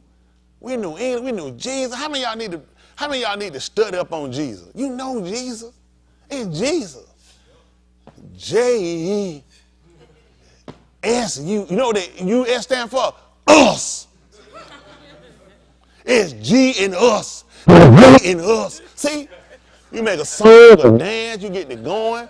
Because it's easy to kind of manipulate you into things. Now, when you get into things and start to get comfortable, this was awakening. And we took it for where it was. We saw it, we said, just stay with what it is. Then as we grow, as we mature, like I said, you know, as newborn babes, what are you supposed to desire? A steak. He said, well, right now, leave you with milk. Meat would have killed us. We were already transitioning over to a lane. How long did it take to learn them words? Y'all remember how when we first started, it was Ivy Ham. We had 102 words. Y'all remember we had 102? Had to throw all of them away. You remember that? You remember 102 words? We were rolling. We said we got 102 words. Said, no, that ain't right. Throw them away. But guess what you do? When you're honest and you want to be saved, you'll transition. Now, I'm being honest. If you're honest, you know how people go, I ain't got time for all that junk. I want something simple. That's what you are, simple. You simply a sinner. You simply not right. Because this is, why you think the man said they all got to be taught of me? Because you don't need no teacher. You just going to grab it and go. Why you think he said they all going to be taught of me? Why he told you as obedient children, not fast yourself when you was in da'ath, when you lack knowledge. When we lack knowledge, a lot of stuff we can get away and do. But now he's saying, now, I need you to be like me. That means we got to get knowledge. Da'ath. You need knowledge. Y'all got it? So I don't want y'all to fear and run and fall. I just want y'all to be able to transition. Leave yourself room where you can grow. Some people ain't going to grow because they won't leave themselves room. Why we couldn't get it right the first time? Same reason you can't start sinning. It take you some time, don't it? When it come down to getting this thing right, you just can't jump and run. You got to take your time and be consistent and be persistent. See, like changing over this, you know, hey, James easy. I know James. I can quote James. I don't even read the Bible no more. I can't because you start learning. It was too much I remember. That's why I don't know what stuff. I just stopped. I used to know what stuff landed, what side of the page. I could quote I just don't want to know that no more. It don't make sense to me to try to learn that wrong. I know that. I know it's wrong. I don't want to try to keep remembering because it hurts you. When I go pick up something, I pull up, stop, look, I say, that don't read like it was in my mind. I know because that's how they program you. So guess what? You consciously are still thinking like a Christian. Not because of the verse, but sometimes be careful. It's in your behavior. So a lot of times you have to expel out of you. Y'all got it? You got to expel a lot of things out of old behaviors, old mindsets, old ways you do. You got to expel them. Some of them, we still hold a little bit of it. Like they had that candy, like honeycomb cereal. Y'all remember what it was for? Who remember? Hold on. Hold on, Tim. What'd you say? You did that to you, holler out, man, that eye gleam. He was so honest. He said, for your heart. That man think about Cheerio. Honeycomb for that little kid in you. Y'all remember that? Now people would eat it and they would turn to a little kid. You ain't gonna believe it. All of them got a little Jesus in them. You don't be careful. Every time you play a Jane, you turn right back into what you used to be. So that's why he said now we gotta be transformed. How you gonna be transformed? So how you renew your mind? Information. That makes the difference. Wait a minute. People think they need to go to a rehab class, start smoke, start drink, start. You ain't gonna rehab. You just got to change your information. Think about this. Everything you do wrong, you do it because you don't feel like there's either a consequence or a detriment to it. Okay. If I went and I committed adultery to my wife right now, it would be because I don't believe it's a detriment or consequence. True. That would be because of information. Information I place or information I don't have. So when I get the right information, that's nothing. There's no spirit. If I went to cheat on my wife, everything would go just as smooth as it would any other way. It wouldn't be no, oh, the girl panties can't come out. They taped it. They been stapling her thigh. Look at Jesus. He don't want me to, no. That's you, bro. Look, bro, that's you. I'm not finna follow you around and tape nobody draw around them for you. Information. Information of knowing what's the will of him and what's the severity and the consequences if I go against it. That keep me better than them stapling her draw. I got to do is cut a hole in the bottom. So the staple ain't going to do it. I know it's funny, but you see what I'm saying? It's always a real round if you want to do it. But when you have the information along with the consequences, that'll keep a man or woman better than staple around the drawers and duct taping on underwear on. That makes sense? Okay, let's see what he told us. So, and Yahuwah, he spoke unto Moshe, saying, if a Nafash Kata. That's right. If they say Nafish, Nafash, Kata, sin, and commit Ma'al, which is a trespass against Yahuwah, and deceives his Ra'ah in that which was delivered him to keep, or entrusted to his care. What happened? Or in a thing stolen, he hath cheated his Ra'ah. See now, that's gonna be a problem. And why would he go over this with you? Why would he tell you about this? I'm sorry, say what now? That's what we did? Also, he gives you an understanding. Think about this. When you read the 20th chapter of the book of U'ala Shemut, which these are the names, they call Exodus. Exodus told you about how you're supposed to treat your neighbor, how you're supposed to not covet things of your neighbor, not do anything. Because a lot of times people think, well, I'm not coveting. I just picked this up to swipe it. I don't really give a flying flip. He lets you know if you stole it, that you did defraud this man. Because these are, a lot of times, let me tell y'all something. Once you tell a person what they can't do, they start figuring how to still do it and still say they ain't done it. That's how we work it. That's just human nature. We learn how to lie to get around. Well, it ain't really a lie. See, it ain't really a lie. You know what I'm saying? Because it didn't specifically say that.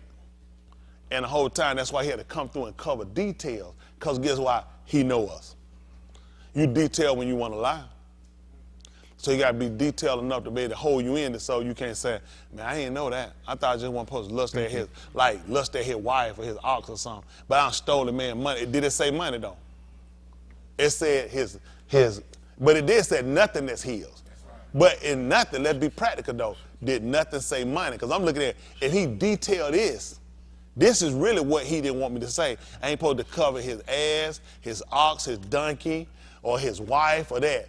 And then he said, or anything here. Then he said, well, really technically it wasn't his because he dropped it. At that point, he lost it, and I picked it up. And then mine. So, come on, y'all know how we do it. You start figuring how to lie to get out. So you have a detailed thing to get a man to see what he done. He said, and he wants you to know something who told it. Yahuwah said it. And he said it, he was talking to him and he's saying, and if a soul, if he does sin and commit a trespass against his, let's do that. Let's look at what a trespass is. We know sin, remember what it means you missed the mark.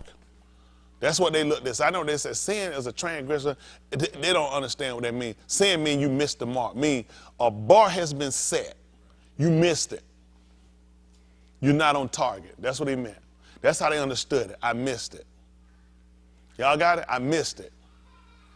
I was somewhat wrong. No, I missed it. Trespass. enter the owner's land or property without permission.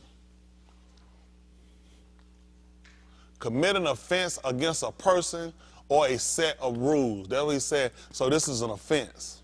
You missed the mark, now it's an offense. Y'all got it? Commit an offense against a person or a set of rules. So he wants you to know, you typically did this against a person and you broke the rule. You missed the mark, you broke the rule. It's an offense. Hello? So when Cuff told Yahushua that he shall not moot, what did he tell him? What did he told him? Why? Ma'al. That's a ma'al. That's an offense. That's a ma'al to me. That's an offense. Y'all got it? Okay. Let's go. Let's go back over. All right.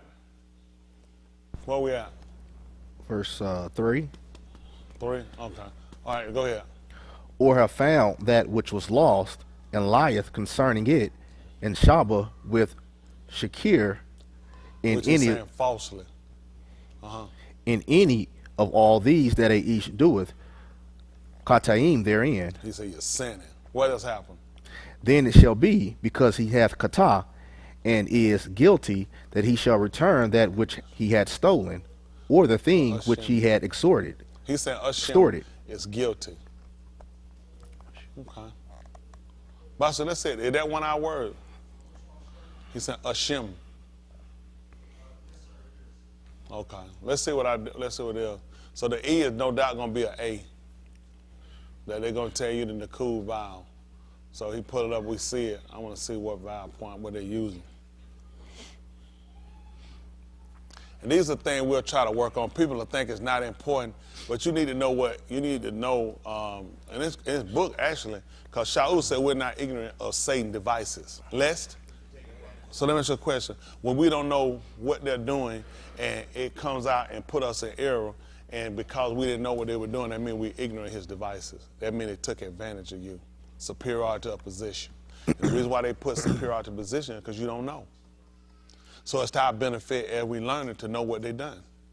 See, they get us, it's like just a whole bunch of dots and running. Why would he tell you anything different?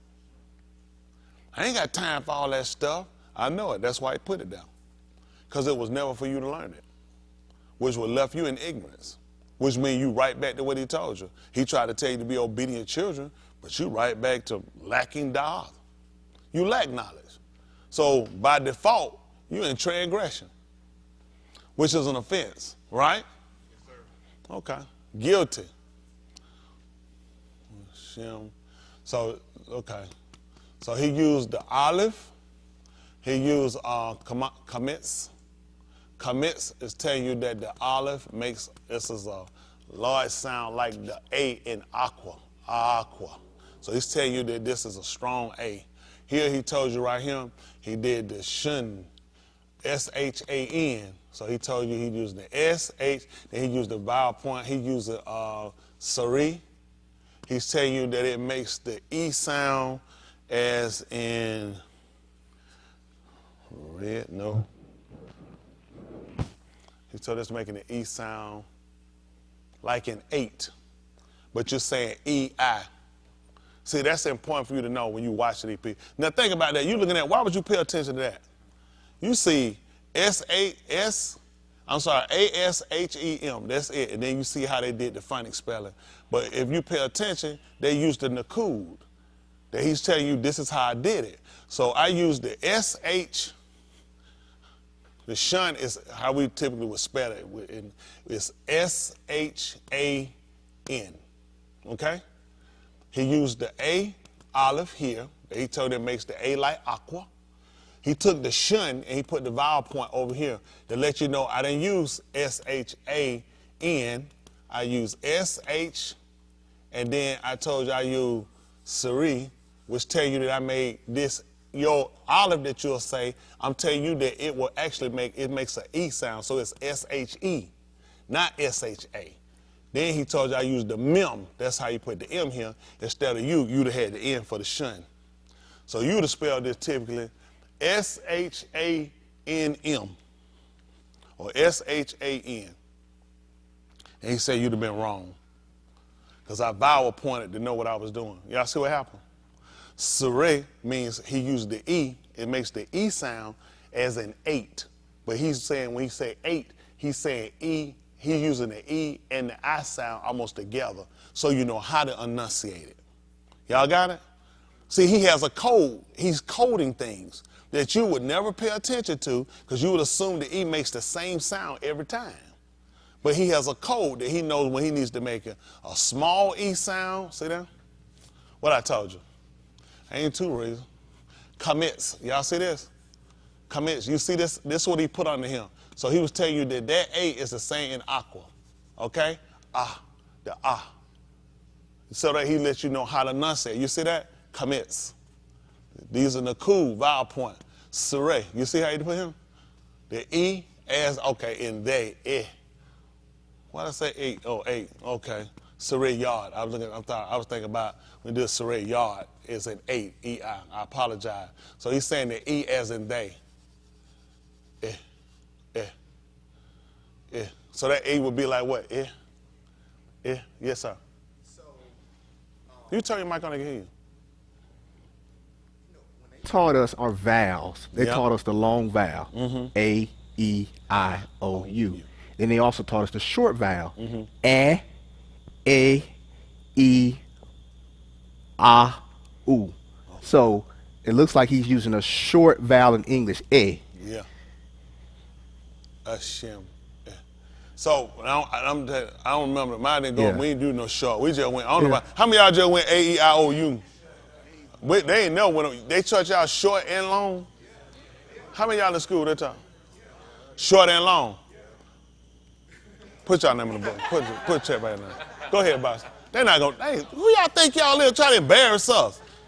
Put a check by your name and try to embarrass folk, make folk feel bad. Go to the last column. Yeah, it does the same. Yeah, because what? Oh yeah, well it does do that though. Oh yeah, it does. It gives you short and long too. So the same thing they do short and long. Around here knowing you too young to embarrass somebody. Go sit down. You need old folk like us. Sit up here. Why y'all be sharing this on national TV? Oh, you don't even speak English. What you up here for? Yeah, they do. So they'll let you know long and short here and reduced. So you see the dude. So like when you see Katif, y'all see this? The 3 dots here. I'm sorry, Katif is him. The 2 dots running straight down. This Katif. Okay, this Seagal. So when you see Katif lets you know that it's short. So now that's how they get you too. So like if they use Seagal E as in, see the same E as in here. So it's they tell you we use the same word they, right?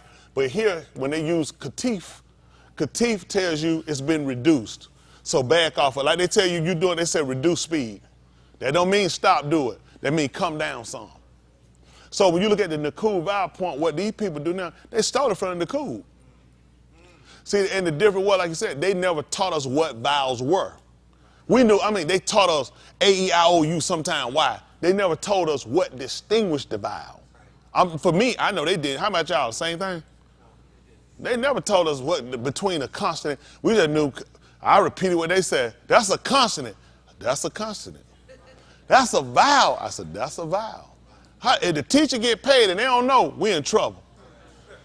I'm telling you, people really didn't teach you to the degree you thinking because you didn't have mastery. You just knew how to recite. Yeah, truth be told, we reciters.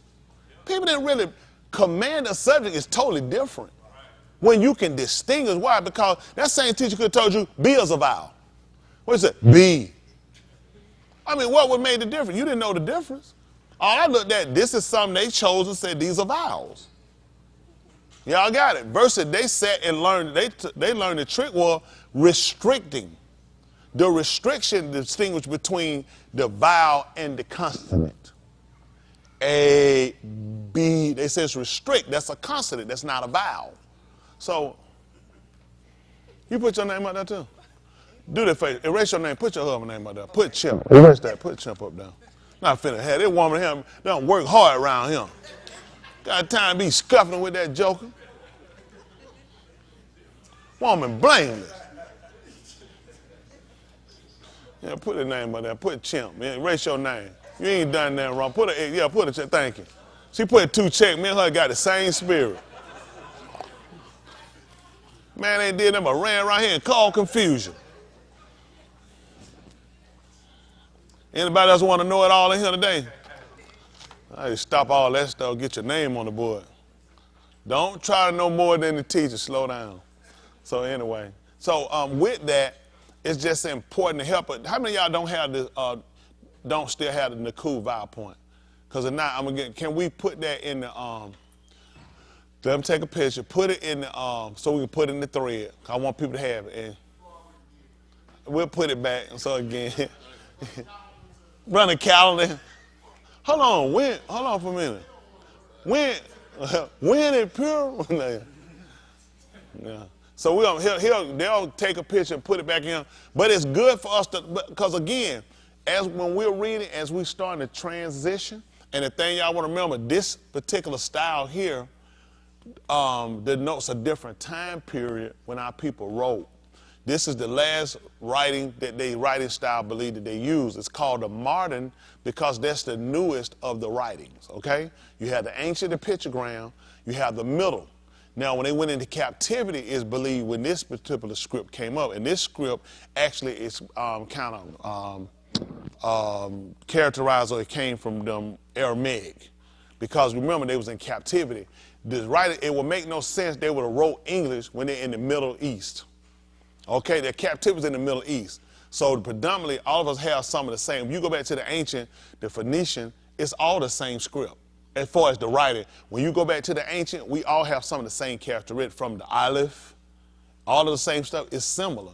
So here, when you look at the aleph, the difference is, when you look at it, when we saw it before, what's believed here in their scripting, that this is a plow, okay?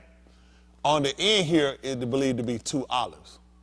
The elder teaching the younger.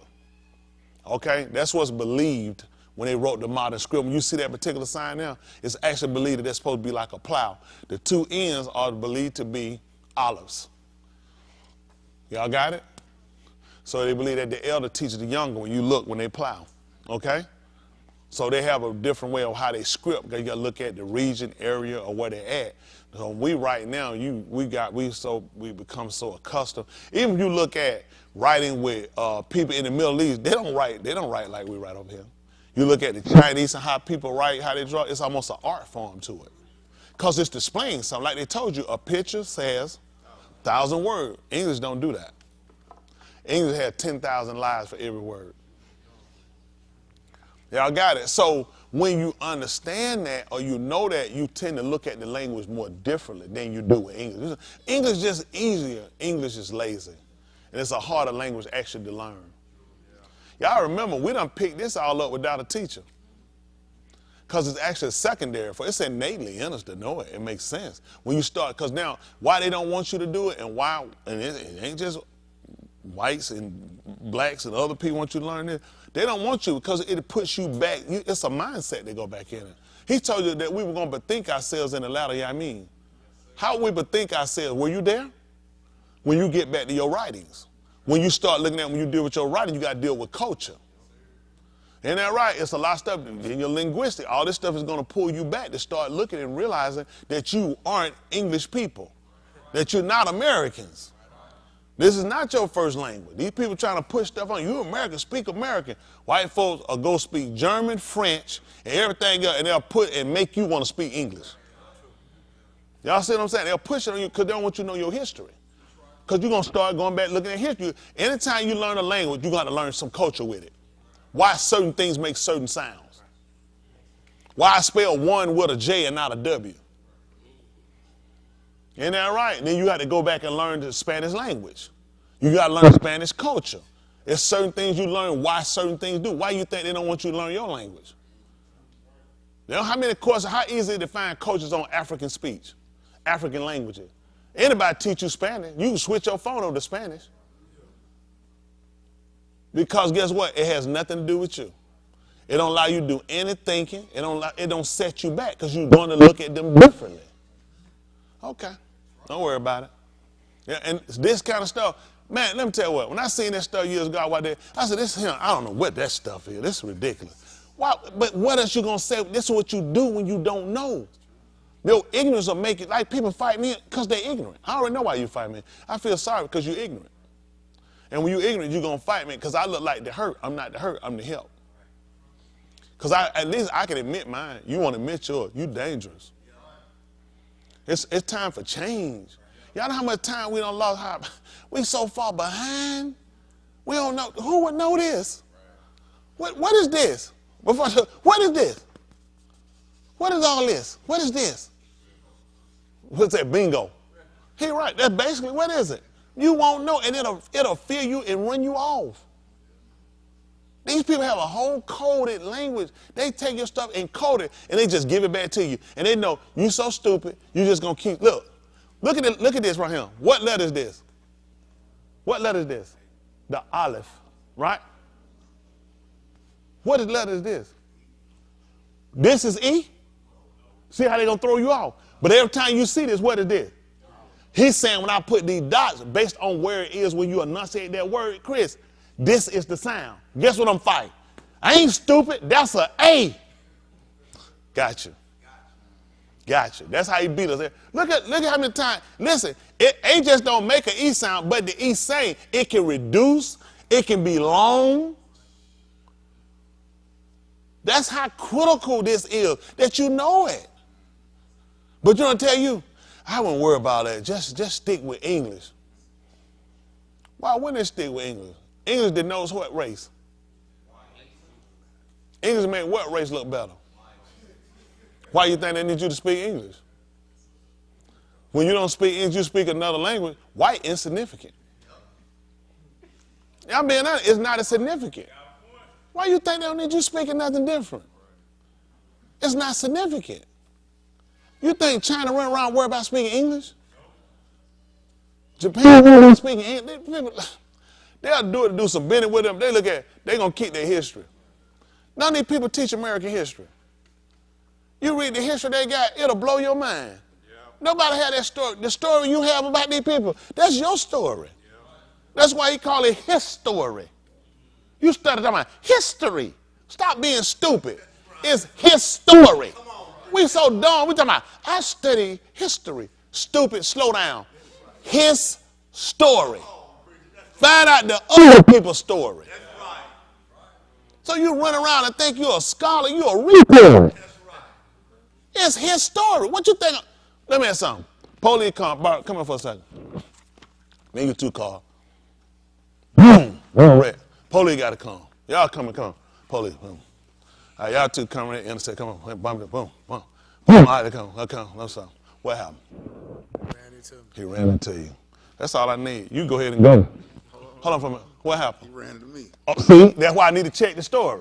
What was he going to tell me? And you think I wasn't going to come at that man his side? I'm going to look at the evidence and I'm going to ask both of their story, and I got to come up with a conclusion who's telling the truth.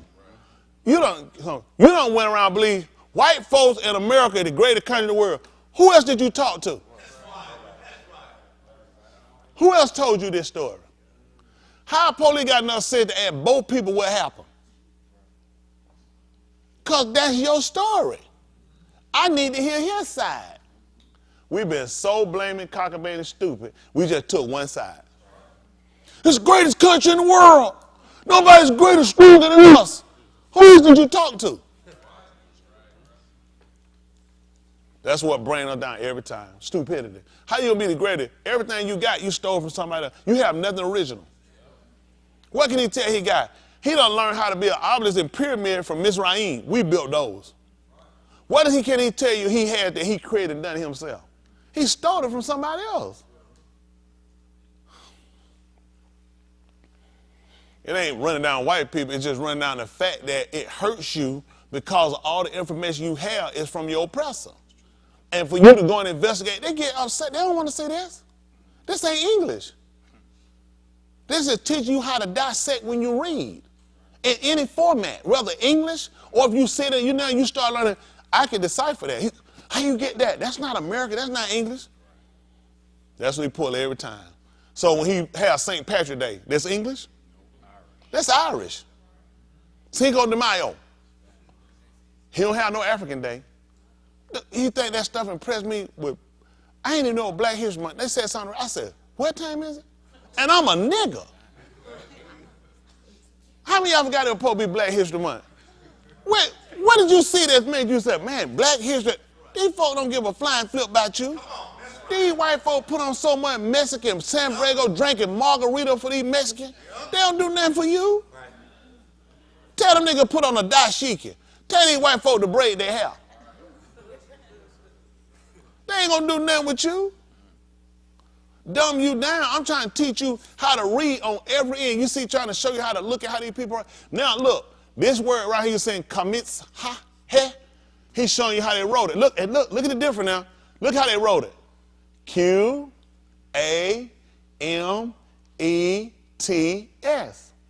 H-E-Y. A-H-S-T.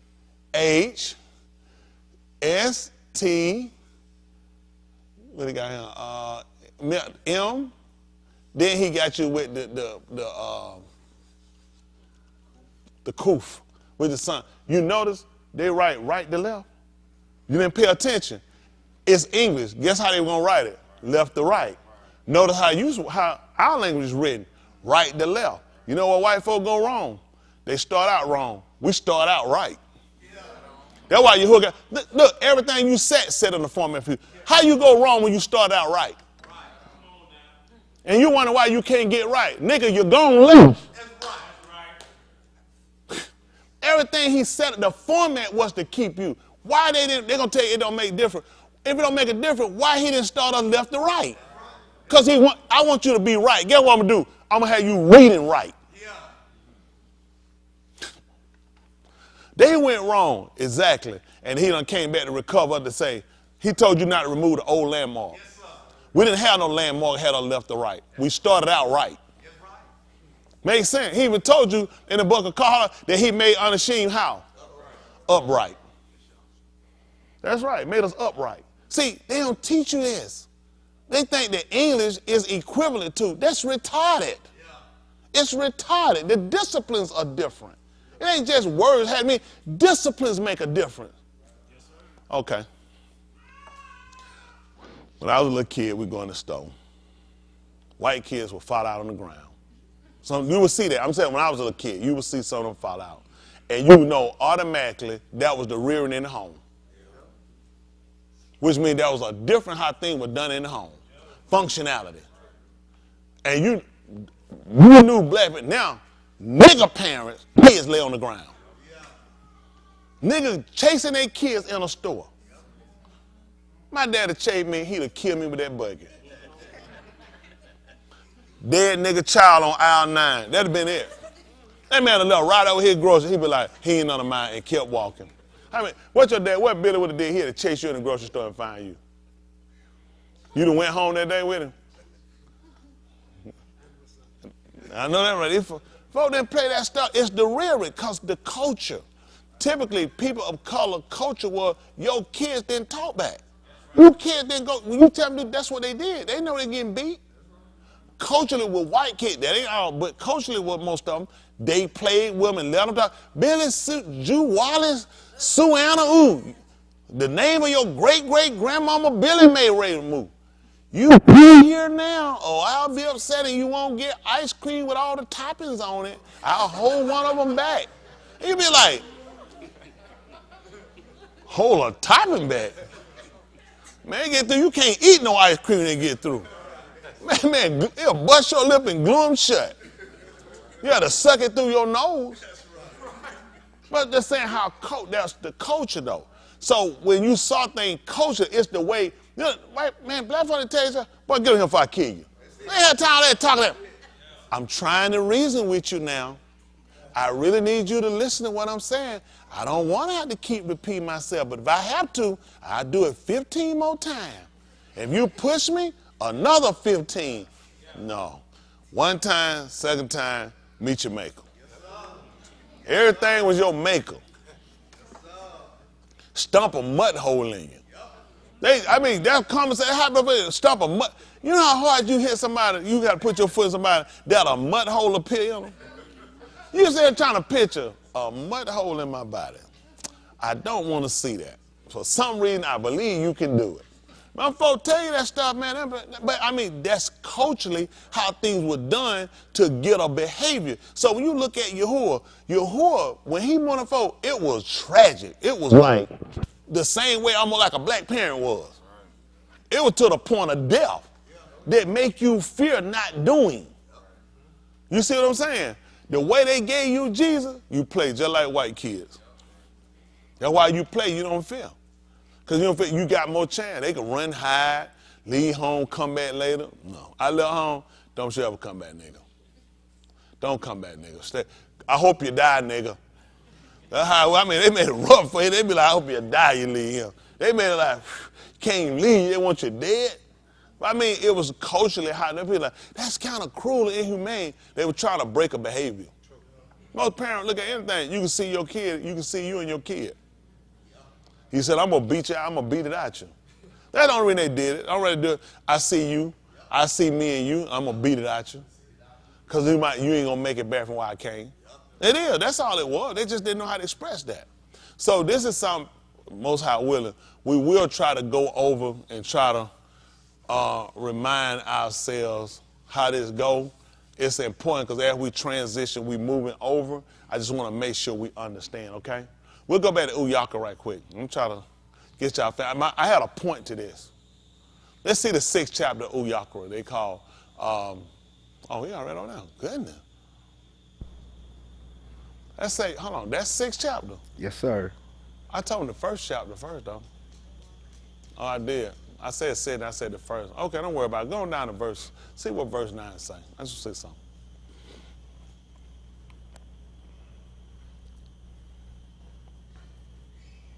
Okay, let's see. Hello.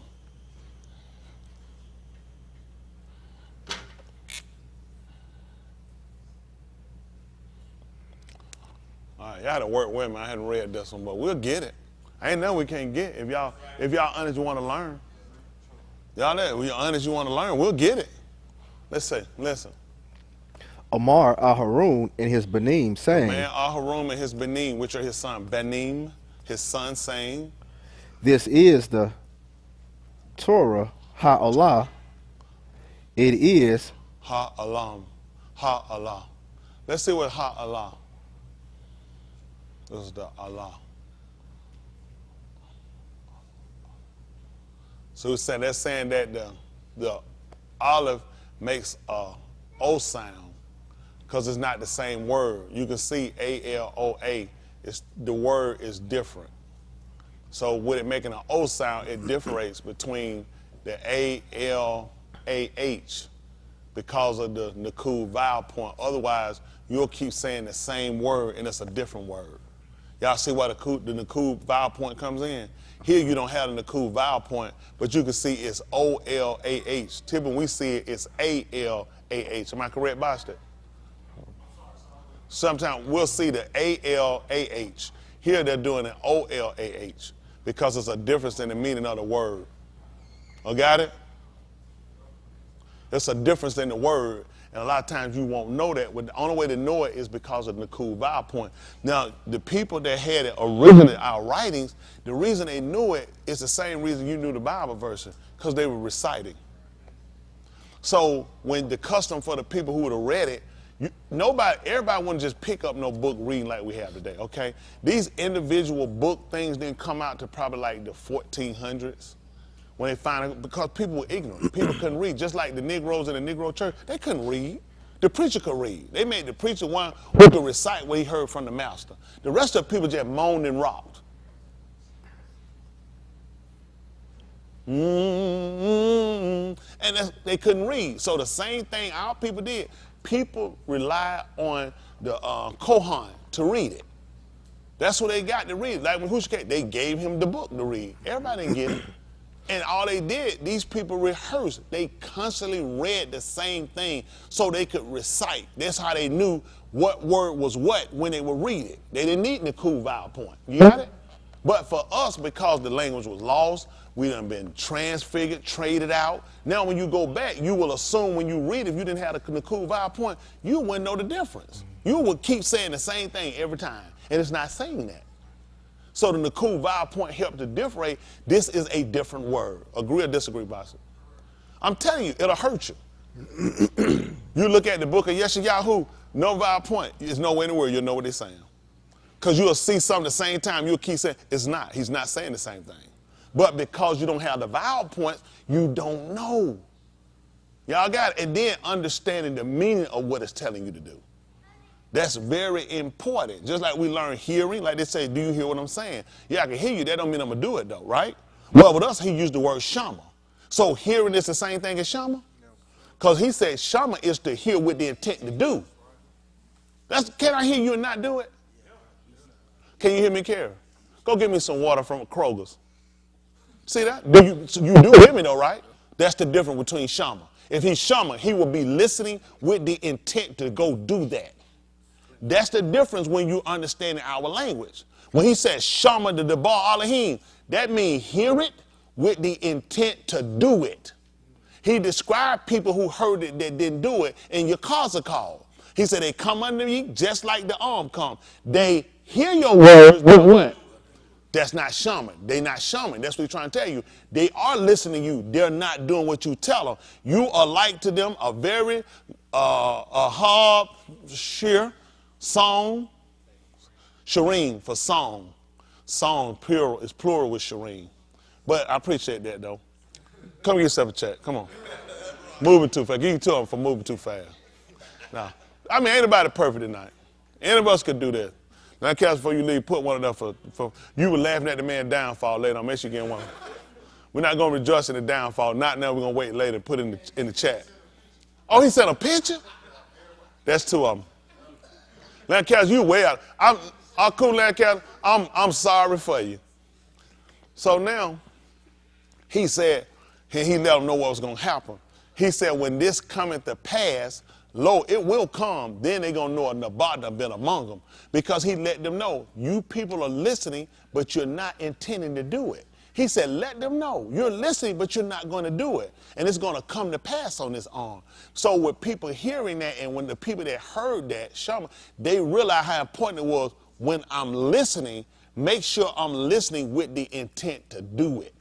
Y'all got it? Okay, make a difference. This is why we're ineffective. Because you don't understand the culture.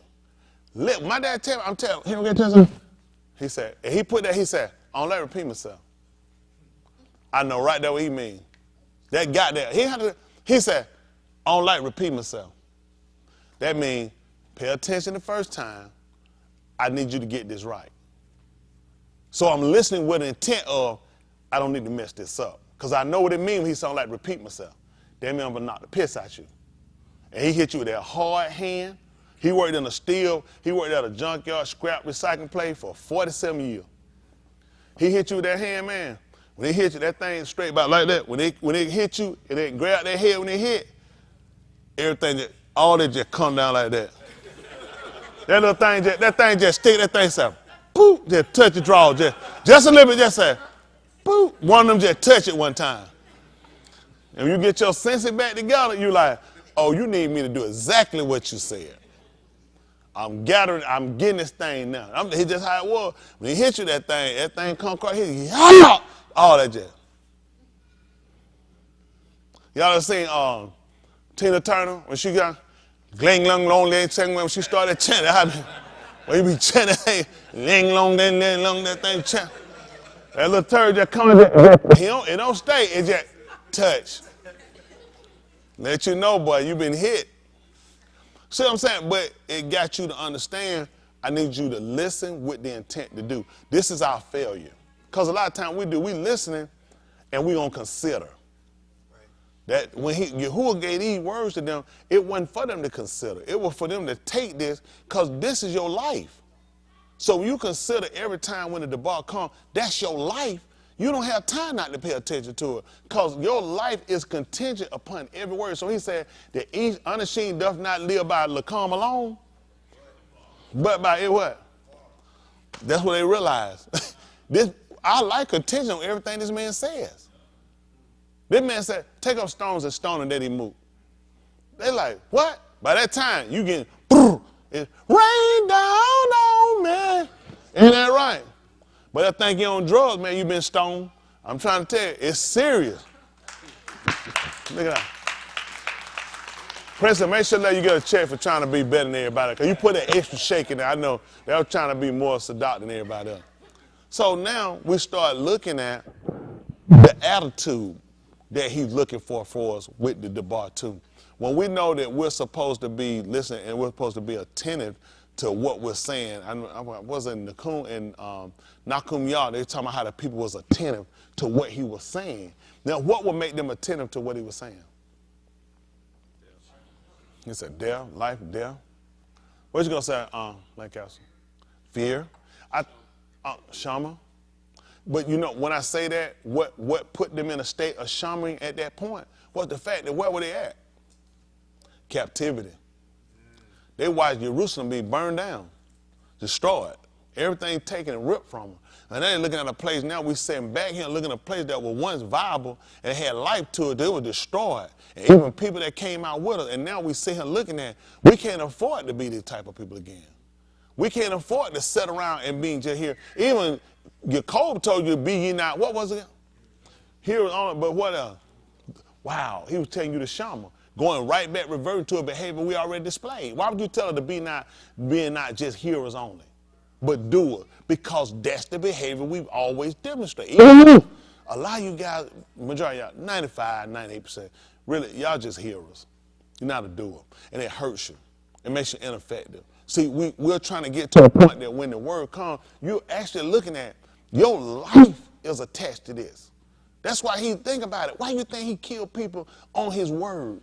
To get them to a point of realizing what proceeds from his mouth really determines whether or not you live or die.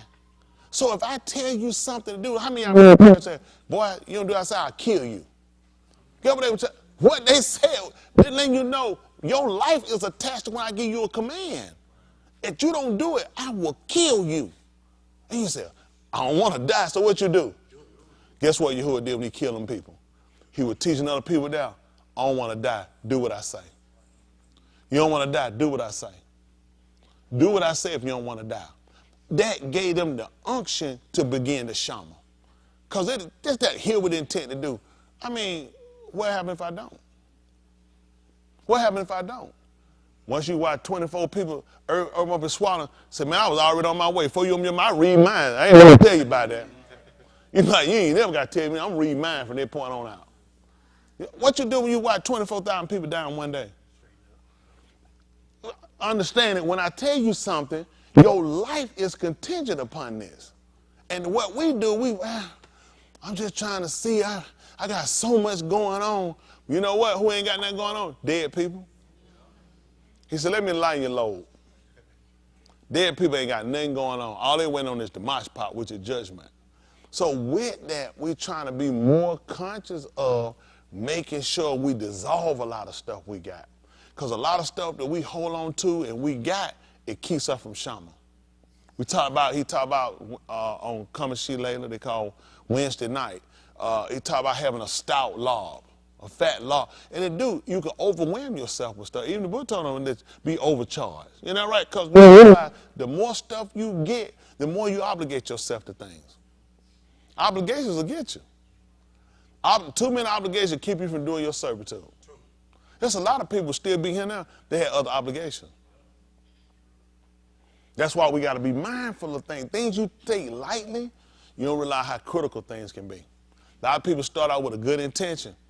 Before you know it, it start to turn. They look at, well, I'm just saying, though, I mean, God don't want me to be outside. You trying to rationalize something. And no way you do what he said, you'll be outside. You know, they start to put that for themselves because they overextend themselves. Now, I got to do something else. Now I'm going to put it on now. What the Lord want me to be outside or he want me to be him? So let me ask you a question. So if I ain't here, that mean that he ain't in my heart? We ain't never heard that before, have we? See, because you start to try to I said because we are creatures of habit. We'll look to justify something versus looking at it. Not the only way to be justified in his sight is to do his will. That's the only way it can happen, to do his will. And you got to have amanah when you do it. Like Abraham. This ain't just a thing of you just believing something. You have to believe it in a sense to where you demonstrate something. You radiate something. Y'all got it? And a lot of time for people to see the difference between you and them is to put you in an impractical situation and you still standing. Oh yeah, anybody can do this if ain't nothing going on. Try to do this and everything going on. Not the kitchen sink, folks' kitchen sink thrown at you. It's tight, it's hard. And he'll let people see you go through. Guess what? Let them know you would die the excuse. That's why I keep pressing. It's in my law to keep going. I don't know. I'm just cut from a different cloth. I just don't put a lot of, I just can't let a lot of stuff just stop me like that. I ain't saying I can't be stopped. Don't get me wrong now. I've seen too much. I got everything on the line now.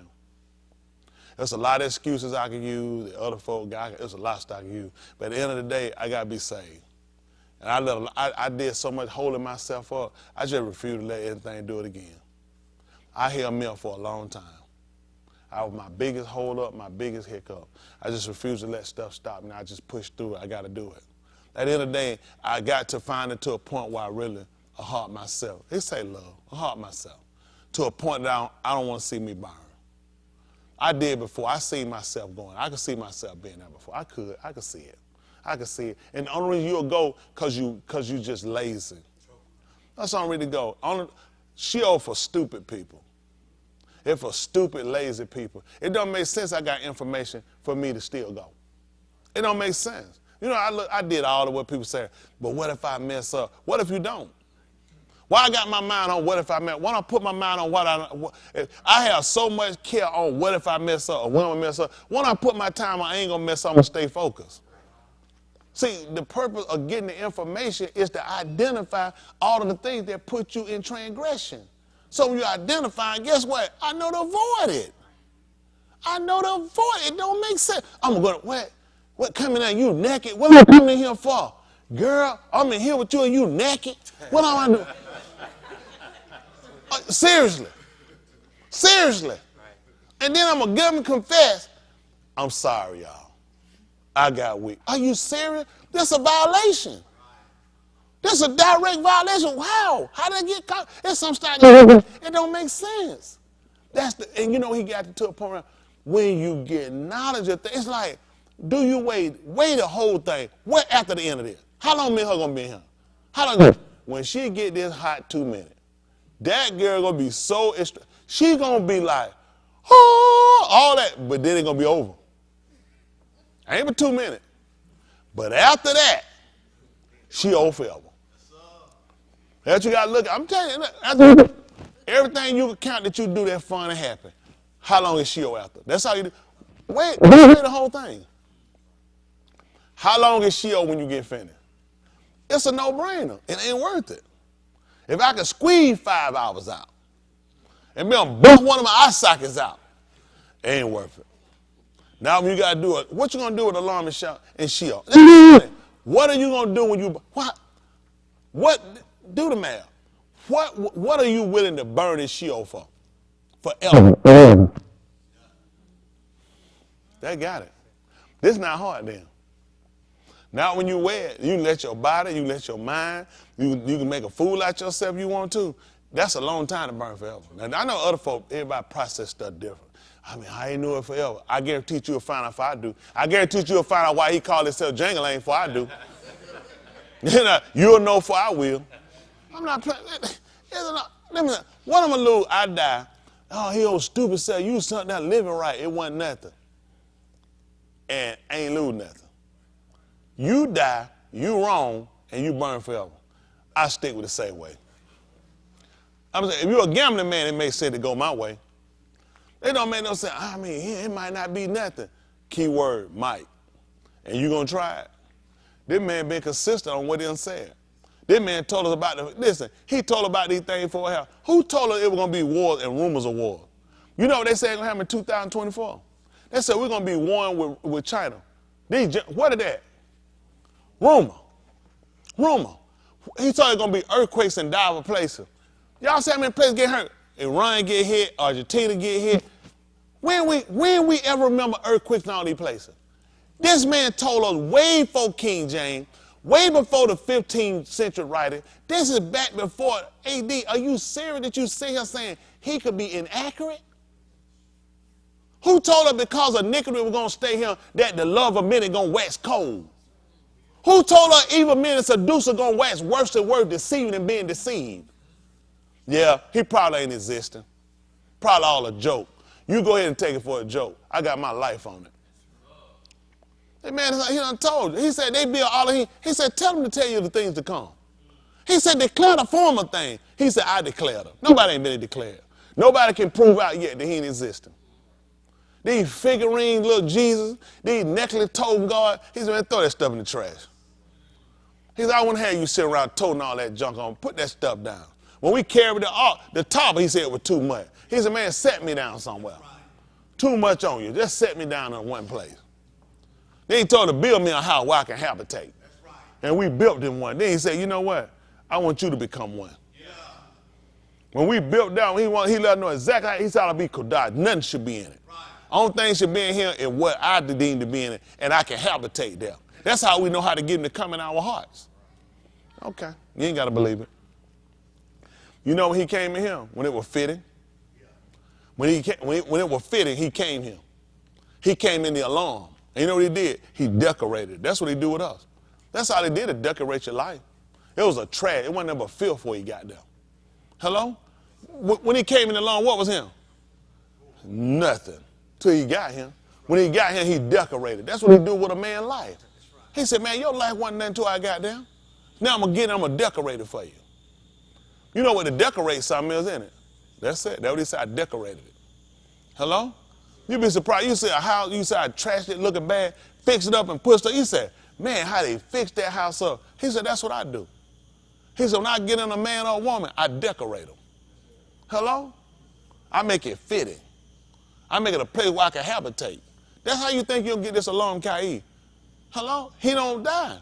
So if he come and he stay with you, how you going to move? Okay. You know how Yahushua will move? What, you remember when he said, Eli, Eli, lema sabachthani? What did that to say? What happened? You know how we learned what forsake was?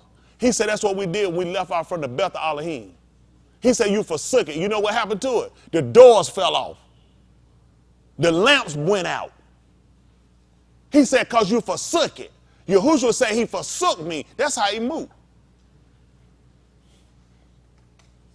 Now we try to get him to come and habitate and make it alarm. See, you ain't got no understanding. You got to look at what happened. He couldn't have died unless he left it. Hello? How we understood it. When Joseph was grabbed and he was accused of rape, remember his master's wife grabbed him and hollered out and said, this man raped me. And she said, when I hollered the second time, she said he left his clothes. His clothes were operating and moving as long as he was in it. Soon as he got out of it, them clothes were nothing. That's what Yahushua let him do. Who will let him know? He said, when I get out of you, you nothing. That's why we want to come in and habitate and stay with us so we can keep existing. Y'all just got to understand the principle. How your clothes move? How many of y'all done took your clothes out and your clothes just get them and start moving? Say, I don't need you, nigga. I'm good. I just walk on in here in their closet and go in here and wash my... Where them clothes stay? Right there where you put them. That's what he did with Yahushua.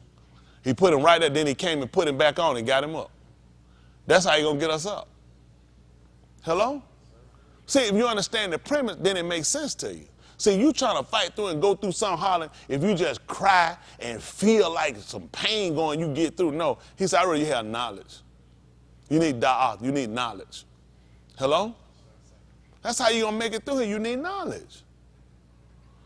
Okay. Y'all like y'all burnt down on me. One day, your choice, what you want to do.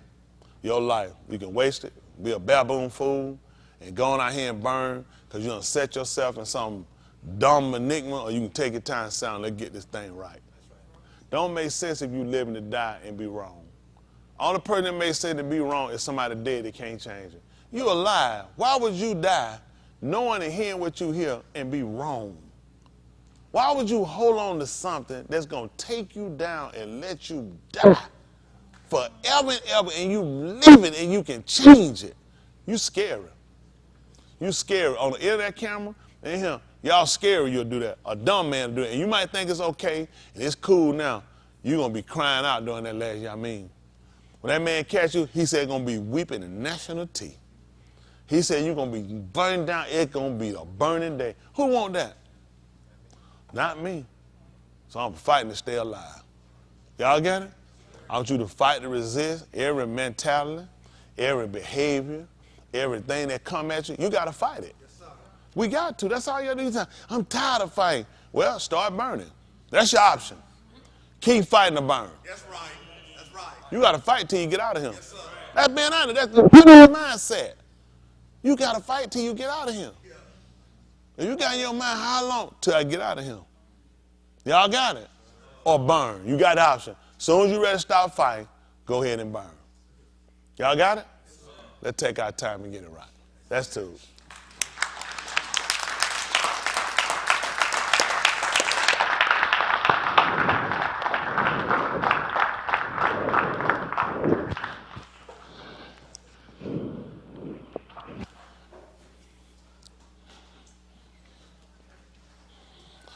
Before we go to about, did we look up what the OLAH is? Mm-hmm. To step. Now, so the root is the LAH. Let's see what the root is. See that? Now, y'all see this? I want to just show y'all. Look. Focus for a second. Try to fold. Look. Allah. Y'all see that? Allah. This is what the Muslims say. They say your word Allah. Look, it means to ascend, to be high, to mount. Okay? Let's see the other word, Boston. Look, same letters, the So if you saw this word, you'll be hollering, oh, he's saying to descend, ascend, on high, a step. You see the difference? Same, look, this is the the the lamet, and the ha. And you see what he's telling you? This is Ola. Y'all see that? The Mexicans stole from us. Oh, he says stairs as ascending. See, look at this. A Holocaust. Now, you know good and well this ain't got nothing to do with this. Man, stop it, man. Just stop it. But see, although you'll say, well, that's typically the same, but you see there's a spelling difference. So when the word is used, he's trying to get you to get a different connotation, a different understanding of what he's trying to get you to do. Y'all got it? Okay, so I just want to make sure we kind of see that. So don't get thrown. Don't be trying to think every time you see the words the same, it's a difference. And that's what we're trying to learn, because at the end of the day, if we don't learn how to differentiate, we're not going to make it. I appreciate it. I appreciate y'all patience. Sitting on y'all booties. See that? That's that book. Sitting on your booty. That's patient. See that? Same word. See that come around? That's your patience.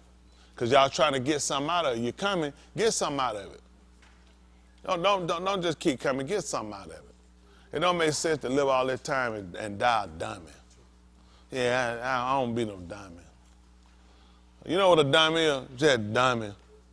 A dummy dumb. You don't want to be dumb. Let's get this intelligence so we can make sure we make it in.